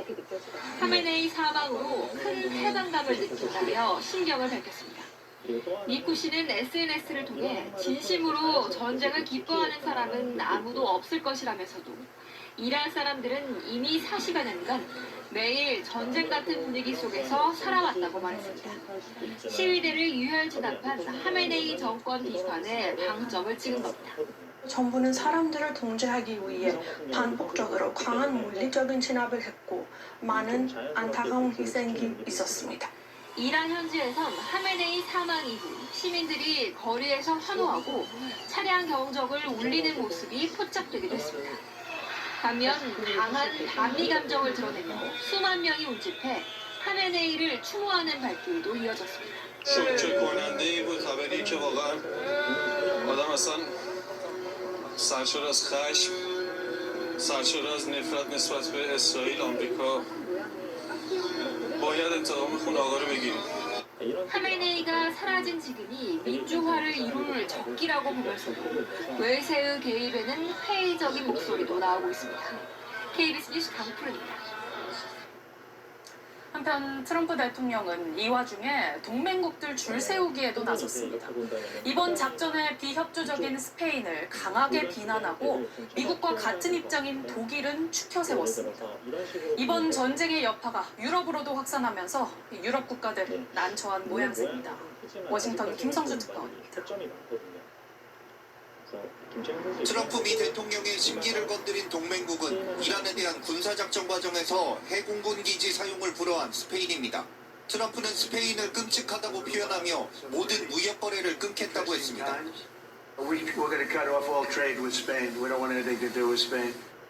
트럼프 행정부는 실제 무역 제재를 검토하고 있는데 스페인은 미국이 국제법을 신경 써야 한다며 순순히 따르지 않을 분위기입니다. 이처럼 트럼프 대통령은 전쟁 중에도 얼마나 동조하는지에 따라 동맹국들을 줄 세우고 있습니다. 이번 전쟁에 대해 미국과 같은 입장인 독일을 놓고는 훌륭하다고 했고 전통적 우방 영국은 인도양 기지 사용을 한때 불허했다는 이유 등으로 불만족스럽다 했습니다. We are very surprised. This is not Winston Churchill that we're dealing with. 키프로스에 있는 영국 공군기지가 이란산 드론의 공격을 받으면서 유럽 주요국들은 지중해 방어선 구축에도 나섰습니다. 영국은 키프로스에 군함을, 프랑스는 방공 시스템을 보냈고 독일도 지원에 나설 방침입니다. J'ai donné ordre que le port Charles de Gaulle, ses moyens aériens, son escorte de frégates fasse route vers la Méditerranée. 트럼프 대통령은 평소 나토 회원국들의 방위비 부담을 늘려야 한다고 해왔습니다. 미국이 주도하는 군사작전에서도 동맹국들의 고통 분담을 강조하는 모양새입니다. 워싱턴에서 KBS 뉴스 김성수입니다. 이번 사태에서 이란은 드론과 미사일 등을 대량으로 날려보내는 이른바 석고 쏘기로 방공망을 흔들고 있습니다. 상대적으로 저렴한 무기 100발을 날려 한두 발이라도 맞히는 게 목표인 건데요. 이런 전략을 북한도 노릴 수 있다는 분석이 나옵니다. 김덕훈 기자의 보도입니다. 쏜살같이 날아든 드론이 건물을 타격합니다. 섬광을 뿜으며 돌진하는 미사일, 굉음과 함께 시가지를 파괴합니다. 이란은 주변국과 중동 미군 기지를 겨냥해 자폭 드론, 저공으로 목표를 우회 타격하는 순항 미사일, 속도가 빠른 탄도 미사일을 대량 동원하고 있습니다. 드론은 대당 3천만 원, 단거리 탄도 미사일은 한 발에 수억 원 정도지만 방공 미사일은 한 발에 60억 원 정도로 훨씬 비싸 많이 갖출 수 없습니다. 값싼 무기 100발을 날려 대부분 요격되더라도 한두 발만 목표를 타격하면 성공이라는 계산입니다. 이 같은 석고 쏘기에 쿠웨이트의 작전센터에서 미군 6명이 숨졌습니다. 이란과 군사기술을 교류해온 북한 역시 3년여 전 다종의 미사일 20여 발을 발사하는 석고 쏘기를 시험했는데 일부는 울릉도 인근까지 날아왔습니다. 분단 이후 처음으로 NLL이란 우리 영해 근접에 떨어진 것으로 매우 이례적이고 결코 용납할 수 없음. 최근엔 자폭 드론과 600mm 신형 방사포 등을 더하며 위협 강도를 높이고 있습니다. 우리 군은 북한의 드론, 방사포, 미사일 공격을 패트리엇, 지대공 유도무기 천궁2, 대공포 등으로 맞춰 떨어뜨린다는 계획. 문제는 100% 방어가 불가능하다는 겁니다.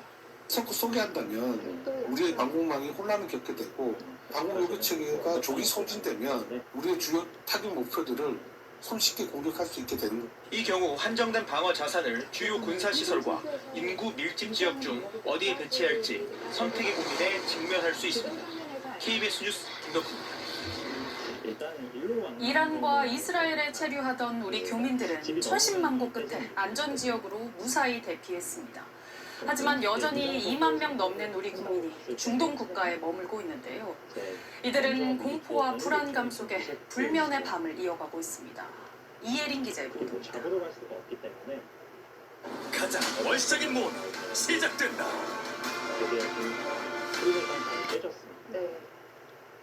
깜깜한 새벽, 버스 2대가 테헤란을 빠져나갑니다. 우리 국민 24명이 탑승한 피란 버스입니다. 차량은 북동쪽으로 꼬박 1박 2일 1200km를 달렸고 마침내 투르크메니스탄 국경을 무사히 통과했습니다. 출발하기 전에는 대사 근처가 폭격을 맞았었던 것 같아요. 그래서 아주 큰 폭발음이 들리긴 했는데 저희는 잘 빠져나왔습니다. 루트를 잘 짜주셔서. 비슷한 시각 이스라엘에선 텔아비브와 예루살렘을 출발한 교민과 여행객 113명이 이집트 국경을 넘어 카이로에 도착했습니다. 눈물이 약간씩 보이기도 하고요. 뭐랄까 안도의 눈물이겠죠. 외교부와 현지 공관 도움으로 두 나라에 체류하던 한국인들은 탈출에 성공했지만 공습 공포에 뜬 눈으로 밤을 지새는 중동 지역 우리 교민은 여행자 포함 2만 1,000명이 넘습니다.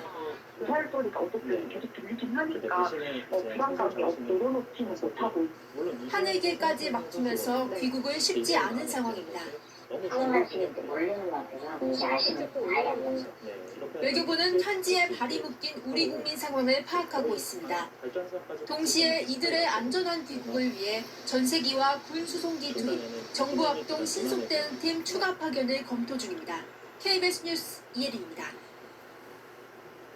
핵심 원유 수송로인 호르무즈 해협 봉쇄가 언제까지 이어질 것인지도 이번 사태의 중대 변수입니다. 이란은 유조선을 10척 넘게 불태웠다며 위협을 이어갔습니다. 이에 맞서 트럼프 대통령은 미군이 유조선을 호위하며 봉쇄를 뚫겠다는 뜻을 밝혔습니다. 김지숙 기자입니다. 호르무즈 해협을 지나던 유조선에서 검은 연기가 뿜어져 나옵니다. 이란 혁명수비대 공격을 받은 겁니다. 미국과 이스라엘 공격에 맞서 이란은 에너지 수송로를 틀어막았습니다. All navigating through the Strait of Hormuz is forbidden. 이란 혁명수비대는 유조선 10척 이상이 자신들 공격으로 불에 탔다고 주장하기도 했습니다. 평소 유조선 수십 척이 오가던 해역은 사실상 텅 빈 상태. We knew that going in would be a factor, and so we have a program in place that will begin to be implemented. 이에 대해 트럼프 대통령은 SNS에 올린 글에서 필요한 경우 미 해군이 가능한 한 빨리 해협을 통과하는 유조선 호위를 시작하겠다 밝혔습니다. 군사력을 동원해서라도 에너지 수송로를 확보해 11월 중간 선거에서 유가가 발목을 잡는 걸 막겠다는 취지로 풀이됩니다. 해협 봉쇄로 인한 동맹국들의 불만도 트럼프로선 부담입니다. As a reaction to this event, the prices for gas around the world, namely in Asia and in Europe, have been spiking. 국제유가가 3거래일 연속 상승한 가운데 해협 봉쇄 사태가 장기화하면 유가는 배럴당 $100를 넘을 수 있다는 전망도 나옵니다. KBS 뉴스 김지숙입니다. 지금 호르무즈 해협 주변에서 발이 묶여있는 우리 국적 선박도 40척이나 됩니다. 언제 다시 움직일 수 있을지 기약이 없는 데다 선원들 안전 문제도 걱정입니다. 모두의 허효진 기자입니다. 선박의 위치를 실시간으로 알려주는 사이트입니다. 호르무즈 해협을 살펴봤더니 이란 쪽은 배들이 거의 없지만 두바이와 오만 쪽에는 배들이 빽빽하게 나타납니다.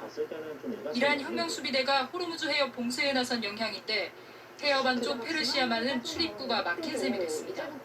이 일대에 머무는 우리 선박은 26척, 사실상 통제 상태인 오만만에도 14척이 있습니다. 원유나 컨테이너를 옮기는 대형 선박들이어서 해상 표적이 되면 피하기가 쉽지 않습니다. KBS와 연락이 닿은 현지 선원도 안전이 가장 걱정이라고 알려왔습니다. 미사일 공격을 직접 보고 그 진동을 느꼈고 한때 죽음에 대한 공포를 느꼈다고 털어놨습니다. 언제 어디서 미사일이 또 날아올지 몰라 조그만 진동에도 잠을 못 자고 쉽게 깨는 생활이 며칠째 반복되고 있다고 했습니다. 기약 없는 일정에 식량이나 생필품 등도 걱정입니다. 선원노조는 생필품과 선원교대 지원, 선원안전 확보 방안 수립을 정부에 요청했습니다. 정부는 현지와 연락을 긴밀하게 유지하는 한편 상황 장기화에도 대비하기로 했습니다. 선박별로 생필품 상황을 점검을 하고 또 선원이 하선을 요구할 경우에 귀국할 수 있는 방법 등을 선사와 긴밀히 논의 중에 있습니다. 호르무즈 해협 봉쇄 현실화에 유조선 운임은 보름 만에 3배로 오르고 물동량은 평소보다 80%가량 줄었습니다. KBS 뉴스 허효진입니다. 이번 중동 사태가 에너지 수급뿐만 아니라 반도체 생태계까지 흔들 수 있다는 우려가 나오고 있습니다. 반도체 장비와 핵심 원료 중 일부가 중동에서 생산되기 때문입니다. 이재희 기자가 취재했습니다. 이란으로부터 보복 공격을 받고 있는 이스라엘 본토입니다. 미사일이 떨어진 수도 텔아비브에서 20km 거리, 글로벌 반도체 장비 산업의 주요 거점 레호보트가 있습니다.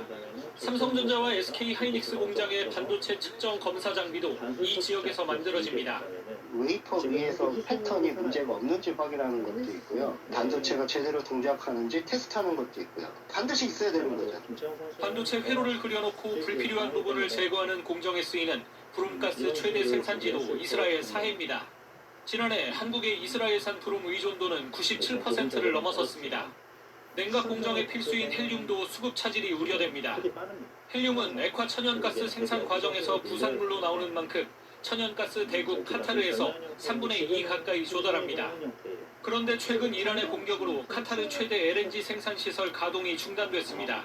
The damage was contained and now the operations to assess technically the safety of the facilities is underway. 유가 상승으로 인한 전기요금 인상 가능성도 걱정입니다. 24시간 공장을 돌려야 하는 반도체 산업 특성상 삼성전자와 SK 하이닉스가 1년에 내는 전기요금은 지금도 수조 원대입니다. 전기를 생산하는 원가도 1.5배까지는 봐야 되는 상황이 와버렸으니까 반도체 생산 라인에 있어서는 원가가 그만큼 상승할 수밖에 없는. 산업통상부는 반도체 장비와 원료 등 중동 의존도가 높은 품목에 대해 국내 생산을 늘리고 수입 국가를 다변화하겠다 밝혔습니다. KBS 뉴스 이재입니다. 약물이 든 음료로 남성들을 잇따라 살해한 20대 여성이 검사 결과 사이코패스로 판명됐습니다. 피해자 휴대전화에선 여성이 먼저 방을 잡자고 하는 등 남성을 모텔로 유인한 정황도 나왔습니다. 이정은 기자가 보도합니다. 모텔에서 약물이 든 음료를 건네 남성들을 살해한 혐의를 받는 20대 여성 김모 씨. 경찰이 김 씨에 대한 진단평가 결과 사이코패스로 분석됐다고 밝혔습니다. 충동성과 냉담함, 공감 부족, 무책임 같은 사이코패스 특성 검사에서 40점 만점에 기준치인 25점을 넘어선 겁니다. 약물 건넨 이유가 뭡니까? 살해 의도 있으셨나요? 김 씨는 약물 음료를 건넨 건 인정하면서도 남성이 숨질 줄은 몰랐다며 살인 고의성을 부인하는 상황. 하지만 김 씨가 피해자와 나눈 대화 내용을 보면 자신은 술을 잘 못한다면서도 술을 잘하냐고 물으며 술자리를 권유합니다. 그러더니 맛집을 아는데 하필 배달 음식이다. 방을 잡아 먹을 수밖에 없다며 피해자를 범행 장소로 유인한 정황이 포착됩니다. 그런데 이 음식점, 사실은 매장에서 먹을 수 있는 곳이었습니다. 또 챗 GPT의 약물의 위험성을 질문하는가 하면 첫 범행 후 피해자가 의식을 회복하자 약물을 2배 이상 늘리기도 했습니다. 처음부터 의도성이 다분했다라고 보고 있고 계획범죄로 판단하는 이유들이라고 보고 있습니다. 경찰은 지난해 10월과 올해 초 김 씨가 건넨 음료를 마시고 쓰러진 남성 2명이 추가 확인됨에 따라 또 다른 피해자가 있는지 수사를 이어가고 있습니다. 검찰은 김 씨에 대한 신상 공개 여부를 논의하는 심의위원회를 열기로 했습니다. KBS 뉴스 이정은입니다. 공천 헌금을 주고받은 혐의를 받는 강선우 의원과 김경 전 서울시의원이 어젯밤 구속됐습니다. KBS 취재 결과 강 의원 자택엔 현금을 쌓아뒀던 방이 따로 있었던 것으로 확인되는데요. 이 점이 법원의 구속 판단에도 영향을 미친 것으로 보입니다. 이유민 기자의 단독 보도입니다. 오늘 또 김채원 선수 만나야 돼요. 나란히 구속된 무소속 강선우 의원과 김경 전 서울시 의원. 강 의원은 2022년 공천헌금 1억 원을 건넸다는 김 전 시의원 측 주장을 일관되게 부인해왔습니다. 수사 과정에서도 공천헌금 1억 원으로 전세자금을 충당했다는 전 보좌관 진술과 전세자금 출처는 시부상 부의금이란 강 의원 측 주장이 충돌했습니다. 법원은 전 보좌관의 진술에 신빙성이 있다고 봤습니다. 공천헌금을 받았을 당시 강 의원의 강서구 자택에 현금을 쌓아놨던 공간이 있었다는 점도 영향을 미쳤습니다. 신문에선 보좌관에게 전세자금을 충당하도록 지시했다면 자금 출처와 사용 내역도 같이 확인했어야 하는 것 아니냐는 질문이 이어졌습니다. 집안 별도 공간에 현금을 쌓아두며 관리했을 정도라면 전세자금 출처가 부의금이었는지 공천헌금이었는지 파악했어야 하지 않냐는 겁니다.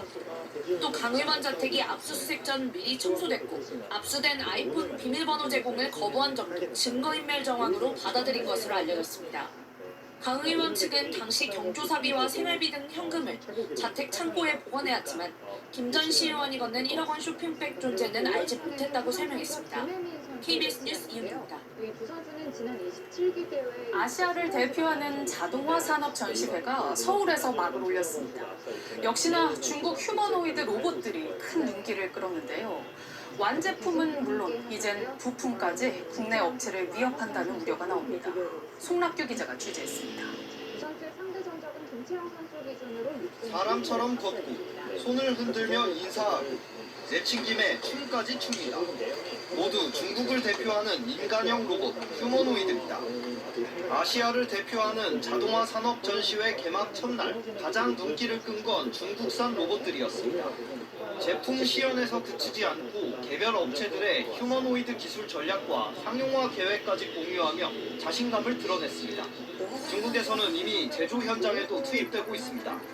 就是刚才您提到的工业制造和物流，我可以说几个例子，像在这个中国的中国一汽红旗汽车厂，我们已经有大量的应用，包括一汽江淮尊界、华为的那个。 지난해 기준 전 세계에서 출하된 휴머노이드는 13,000대, 이 중 87%가 중국산입니다. 로봇 산업이 비약적으로 성장하면서 로봇 관절 같은 핵심 부품 역시 중국산 비중이 커지고 있습니다. 이 휴머노이드의 초기 모델만 해도 중국산 부품은 20%대를 차지했습니다. 그런데 불과 10년 만에 부품 자금률이 90%대까지 올라왔습니다. 우리 부품 업체들의 입지도 좁아지고 있습니다. 중국 정부의 보조금과 값싼 전기요금 덕에 우리보다 20% 넘게 싼 중국산과의 경쟁에서 밀리기 때문입니다. 성능도 필요하고 가격 경쟁력도 필요하고 브랜드도 필요하고 그래서 사실 우리가 지금 쉽지 않은 싸움에 들어가고 있다고 판단을 하고 있습니다. 막을 올린 휴머노이드 경쟁, 우리 로봇 산업의 대응 전략도 시험대에 오를 전망입니다. KBS 뉴스 송라트입니다. 스페인 바르셀로나에선 세계 최대 모바일 축제 MWC가 열리고 있습니다. 모바일 전시회지만 이곳도 로봇과 인공지능이 대거 등장했습니다. 세계 기술 기업들의 뜨거운 경쟁이 펼쳐진 현장, 신수빈 기자가 전해드립니다. 세계 최대 모바일 전시회 MWC. 핸드폰 화면을 향해 손바닥을 뒤집자 카메라가 달린 로봇팔이 튀어나옵니다. 인공지능이 탑재돼 사용자와 막힘없이 대화를 이어갑니다. Do you like my outfit? Yes, I do. Your outfit looks really stylish and professional. 중국 스마트폰 제조업체 아너가 선보인 AI 로봇폰입니다. There will be some emotional value when you talk to the phone. You will feel it's not only a machine, it's like alive. It's human-like. 중국 레노버의 인공지능 컴퓨터에는 키보드도 모니터도 없습니다. Can you help me to find the weather today here in Barcelona? 말로 지시하면 본체에 달린 프로젝터가 정보를 벽면에 투영해 보여줍니다. 중국 기술기업의 맏형격인 화웨이는 전시장 한관을 통째로 쓰면서 인공지능 기술을 과시했습니다. 국내 통신사들도 신기술 주도권 경쟁에 참전했습니다. KT는 로봇 여러 대를 한꺼번에 운용할 수 있는 인공지능 플랫폼을 선보였고 LG U+의 인공지능은 출장을 갈 것 같다는 통화를 듣고 로봇들에게 짐을 챙기도록 지시해 눈길을 끌었습니다. 이런 기능들이 안정적으로 작동하기 위한 6G 통신망도 공동 과제로 제시됐습니다. 잘할 수 있는 부분은 이 통신과 관련된 AI 에이전트입니다. 우선 여기서부터 힘을 좀 모아놓고 모바일과 통신기업들의 성패 또한 로봇 그리고 인공지능이 좌우할 거라는 공감대가 확산하면서 관련 기업들의 기술 경쟁은 한층 치열해지고 있습니다. KBS 뉴스 신수빈입니다.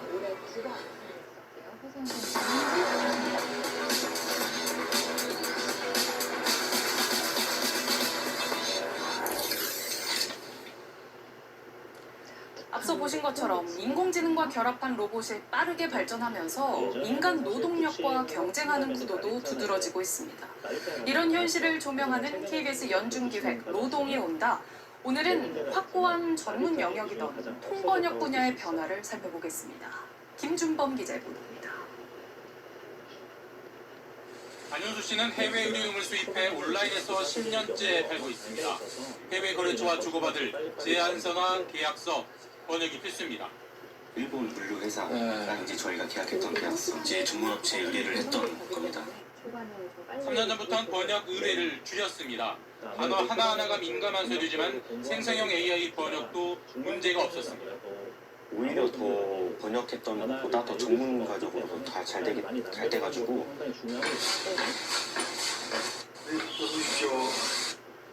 번역업체는 감원 일상입니다. 이곳은 직원을 7명에서 4명으로 줄였습니다. MTPE, 기계번역 후편집. 번역은 AI가, 인간은 교정만 하는 방식으로 일감 단가가 급락 중이기 때문입니다. 저희가 원가가 30%가 절감이 된다. 예를 들어서 그렇다고 한다 그러면 가격만 깎이는 그런 시장도 많이 이제 생겨나고 있는 거죠. 지금부터 테스트 진행해 보겠습니다. Hello, thank you for visiting us here at Scone AI at our Seoul branch. 다시 한번 들어볼까요? Hello, thank you for visiting us. 시차 없이 외국어를 통역해 글로 바꿔주는 서비스. 지난해 경주 에이펙 CEO 서밋에서 실제 활용됐습니다. 트럼프 대통령, 엔비디아 젠슨 황 등의 연설을 실시간 통역해 미디어 센터에 제공했습니다. 현재까지 적용 건수가 한 200건 이상 된다고 보시면 될 것 같습니다. 챗GPT 등장 이후 프리랜서의 시간당 요금을 조사했더니 번역이 20% 넘게 줄어 가장 타격이 컸다는 분석도 있습니다. 한국외대 용인 캠퍼스가 2024년부터 영어, 중국어학과 신입생 모집을 중단했고 덕성여대는 다른 대학도 학과 통폐합에 나서고 있습니다. 한 20년차 번역가는 자기 직업의 미래를 이렇게 답했습니다. 아이들도 생각하면서 얘네는 과연 뭘 하면서 살아야 될까? KBS 뉴스 김준범입니다. 이 갈라침은 이재명 대통령이 필리핀에서 한국전 참전 용사들을 만났습니다. 고귀한 희생과 헌신 덕분에 오늘의 대한민국이 있다며 감사를 전하고 초청 의사도 밝혔습니다. 손서영 기자의 보도입니다. 한국전쟁 당시 아시아 국가 중 최초로 가장 많은 병력을 보냈던 필리핀. 영웅묘지 한켠의 한국전 참전 기념비 앞에서 이재명 대통령은 헌화하고 묵념했습니다.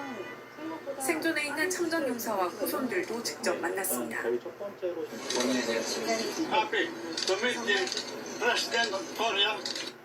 감사의 뜻을 전하면서 한국 초청을 약속했습니다.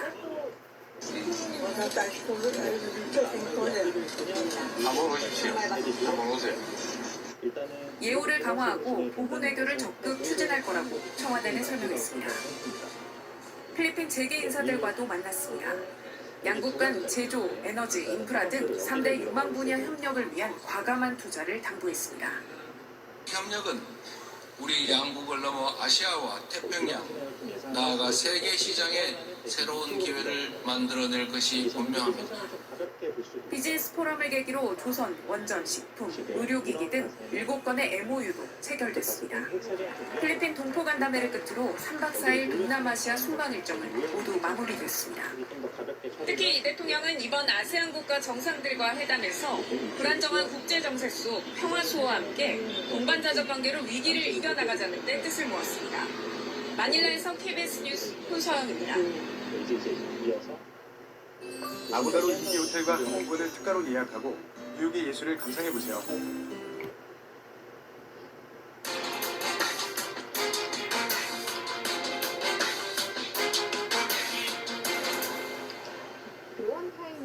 지난해 개인 파산을 신청한 사람 가운데 절반가량이 60대 이상 고령자인 것으로 나타났습니다. 이런 노후 파산이 점점 늘어나고 있다고 합니다. 홍성희, 최일임 부기자가 연이어 실태를 짚고 대책을 찾아봅니다. 대강 두 가지 방법이 있지 않을까요? 파산 선고를 받은 60대 여성. 빚의 시작은 10여 년 전 남편의 사업 실패였습니다. 이후 봉제의 식당 일까지 밤낮 없이 일했지만 생활비 대기도 버거웠습니다. 돈 130만 원 받았으니까 학원비도 안 되고 희망이 안 보이. 너무 막연한 거야. 50대 후반 들어선 건강마저 나빠져 허드렛 일조차 어렵게 됐습니다. 그만두게 된 건 손이 이렇게 막 돼버린 거예요. 너무 퉁퉁 붓고 막. 카드 빚은 3천만 원까지 늘었고 빚에서 벗어날 방법은 파산 신청뿐이었습니다. 내가 파산자가 될 수 있다. 상상도 안 했죠. 한 번 무너지고 다시 원점으로 간다는 건 힘들더라고요. 무료급식소에서 끼니를 때우는 60대 남성. 한때는 당구장을 운영하며 제법 생활이 괜찮았습니다. 하지만 7년 전 아픈 어머니를 돌보느라 당구장 문을 닫았고 외출을 금융 사기까지 당해 결국은 파산으로 몰렸습니다. 계속 끊으신 거예요? 그렇죠. 돈을 감당 못했기 때문에. 이 70대 남성은 명의를 빌려줬다가 졸지에 빚을 떠안았습니다.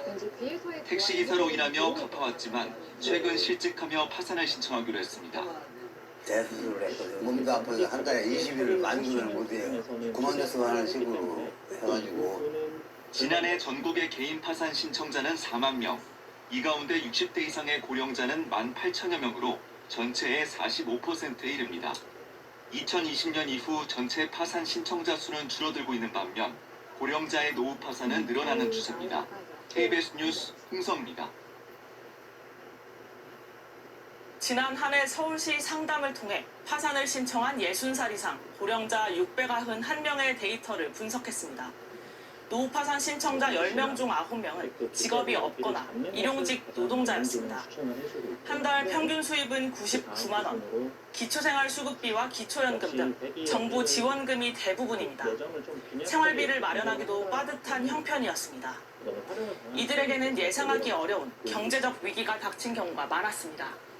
다니던 회사가 갑자기 망하거나 운영하던 사업체가 부도를 맞고 사기를 당하기도 했습니다. 노후 준비가 부실한 상태에서 일자리가 끊기면 빚더미에 앉았습니다. 건강 문제도 파산으로 가게 된 주요 요인 중 하나입니다. 일을 하다 크게 다치기도 하고 가족 간병 때문에 어쩔 수 없이 일을 그만둔 사례도 있었습니다. 파산 선고로 빚을 탕감받더라도 고용 불안이나 건강 악화가 반복되면 다시 빚을 지게 됩니다.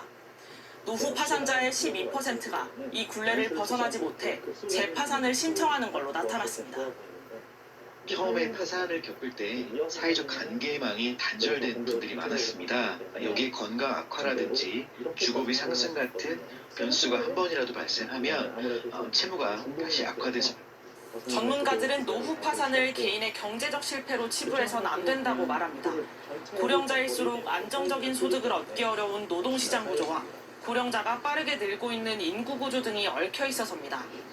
적합한 일자리 마련과 의료비 경감 등 지원책을 고민할 시점입니다. KBS 뉴스 최혜림입니다.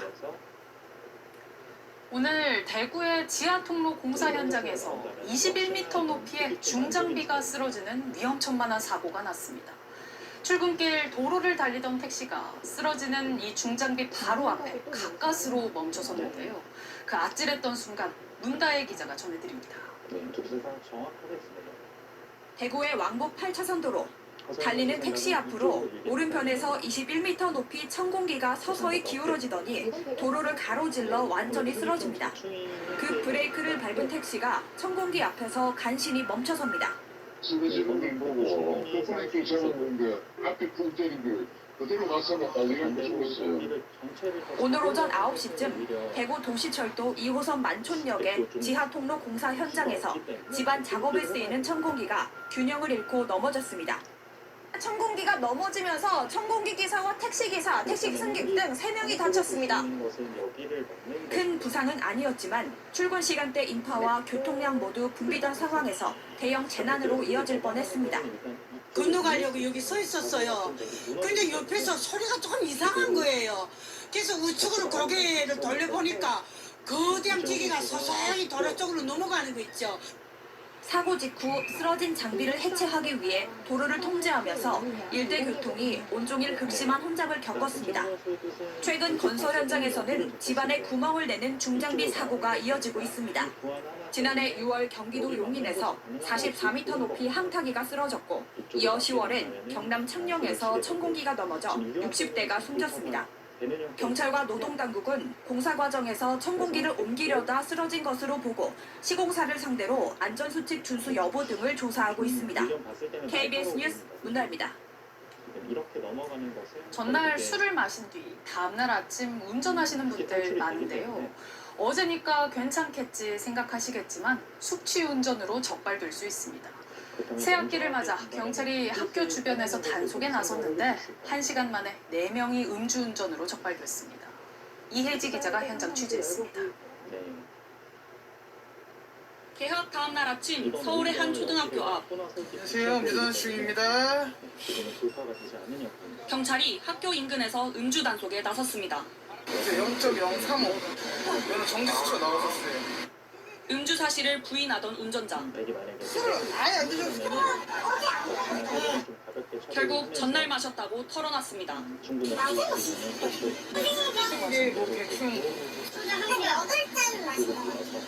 연허 정지 수치가 나온 이 운전자는 측정 결과에 불복해 체열을 하기로 합니다.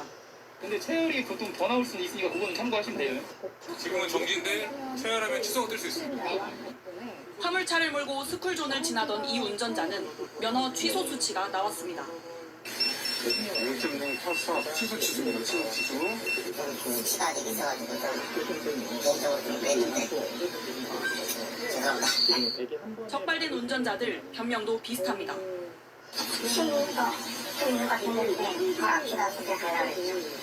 키가 작고 왜소한 어린이들은 운전자에게 잘 보이지 않기 때문에 스쿨존 음주운전은 사고 위험이 더 큽니다. 숙취운전은 차량 운전 시 인지능력이 떨어지고 교통사고 발생을 높이는 아주 위험한 복귀관 행위입니다. 서울 스쿨존 4곳에서 음주 단속을 벌인 결과 1시간 만에 운전자 4명이 적발됐습니다.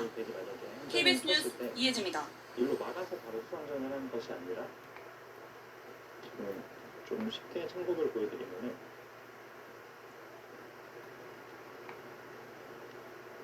그러니까 예를 들어서 이런 식으로 진행이 되는 것은 오히려 현재 좀 곤란한 형태입니다. 외세도 상당히 좋다고 지금. 네.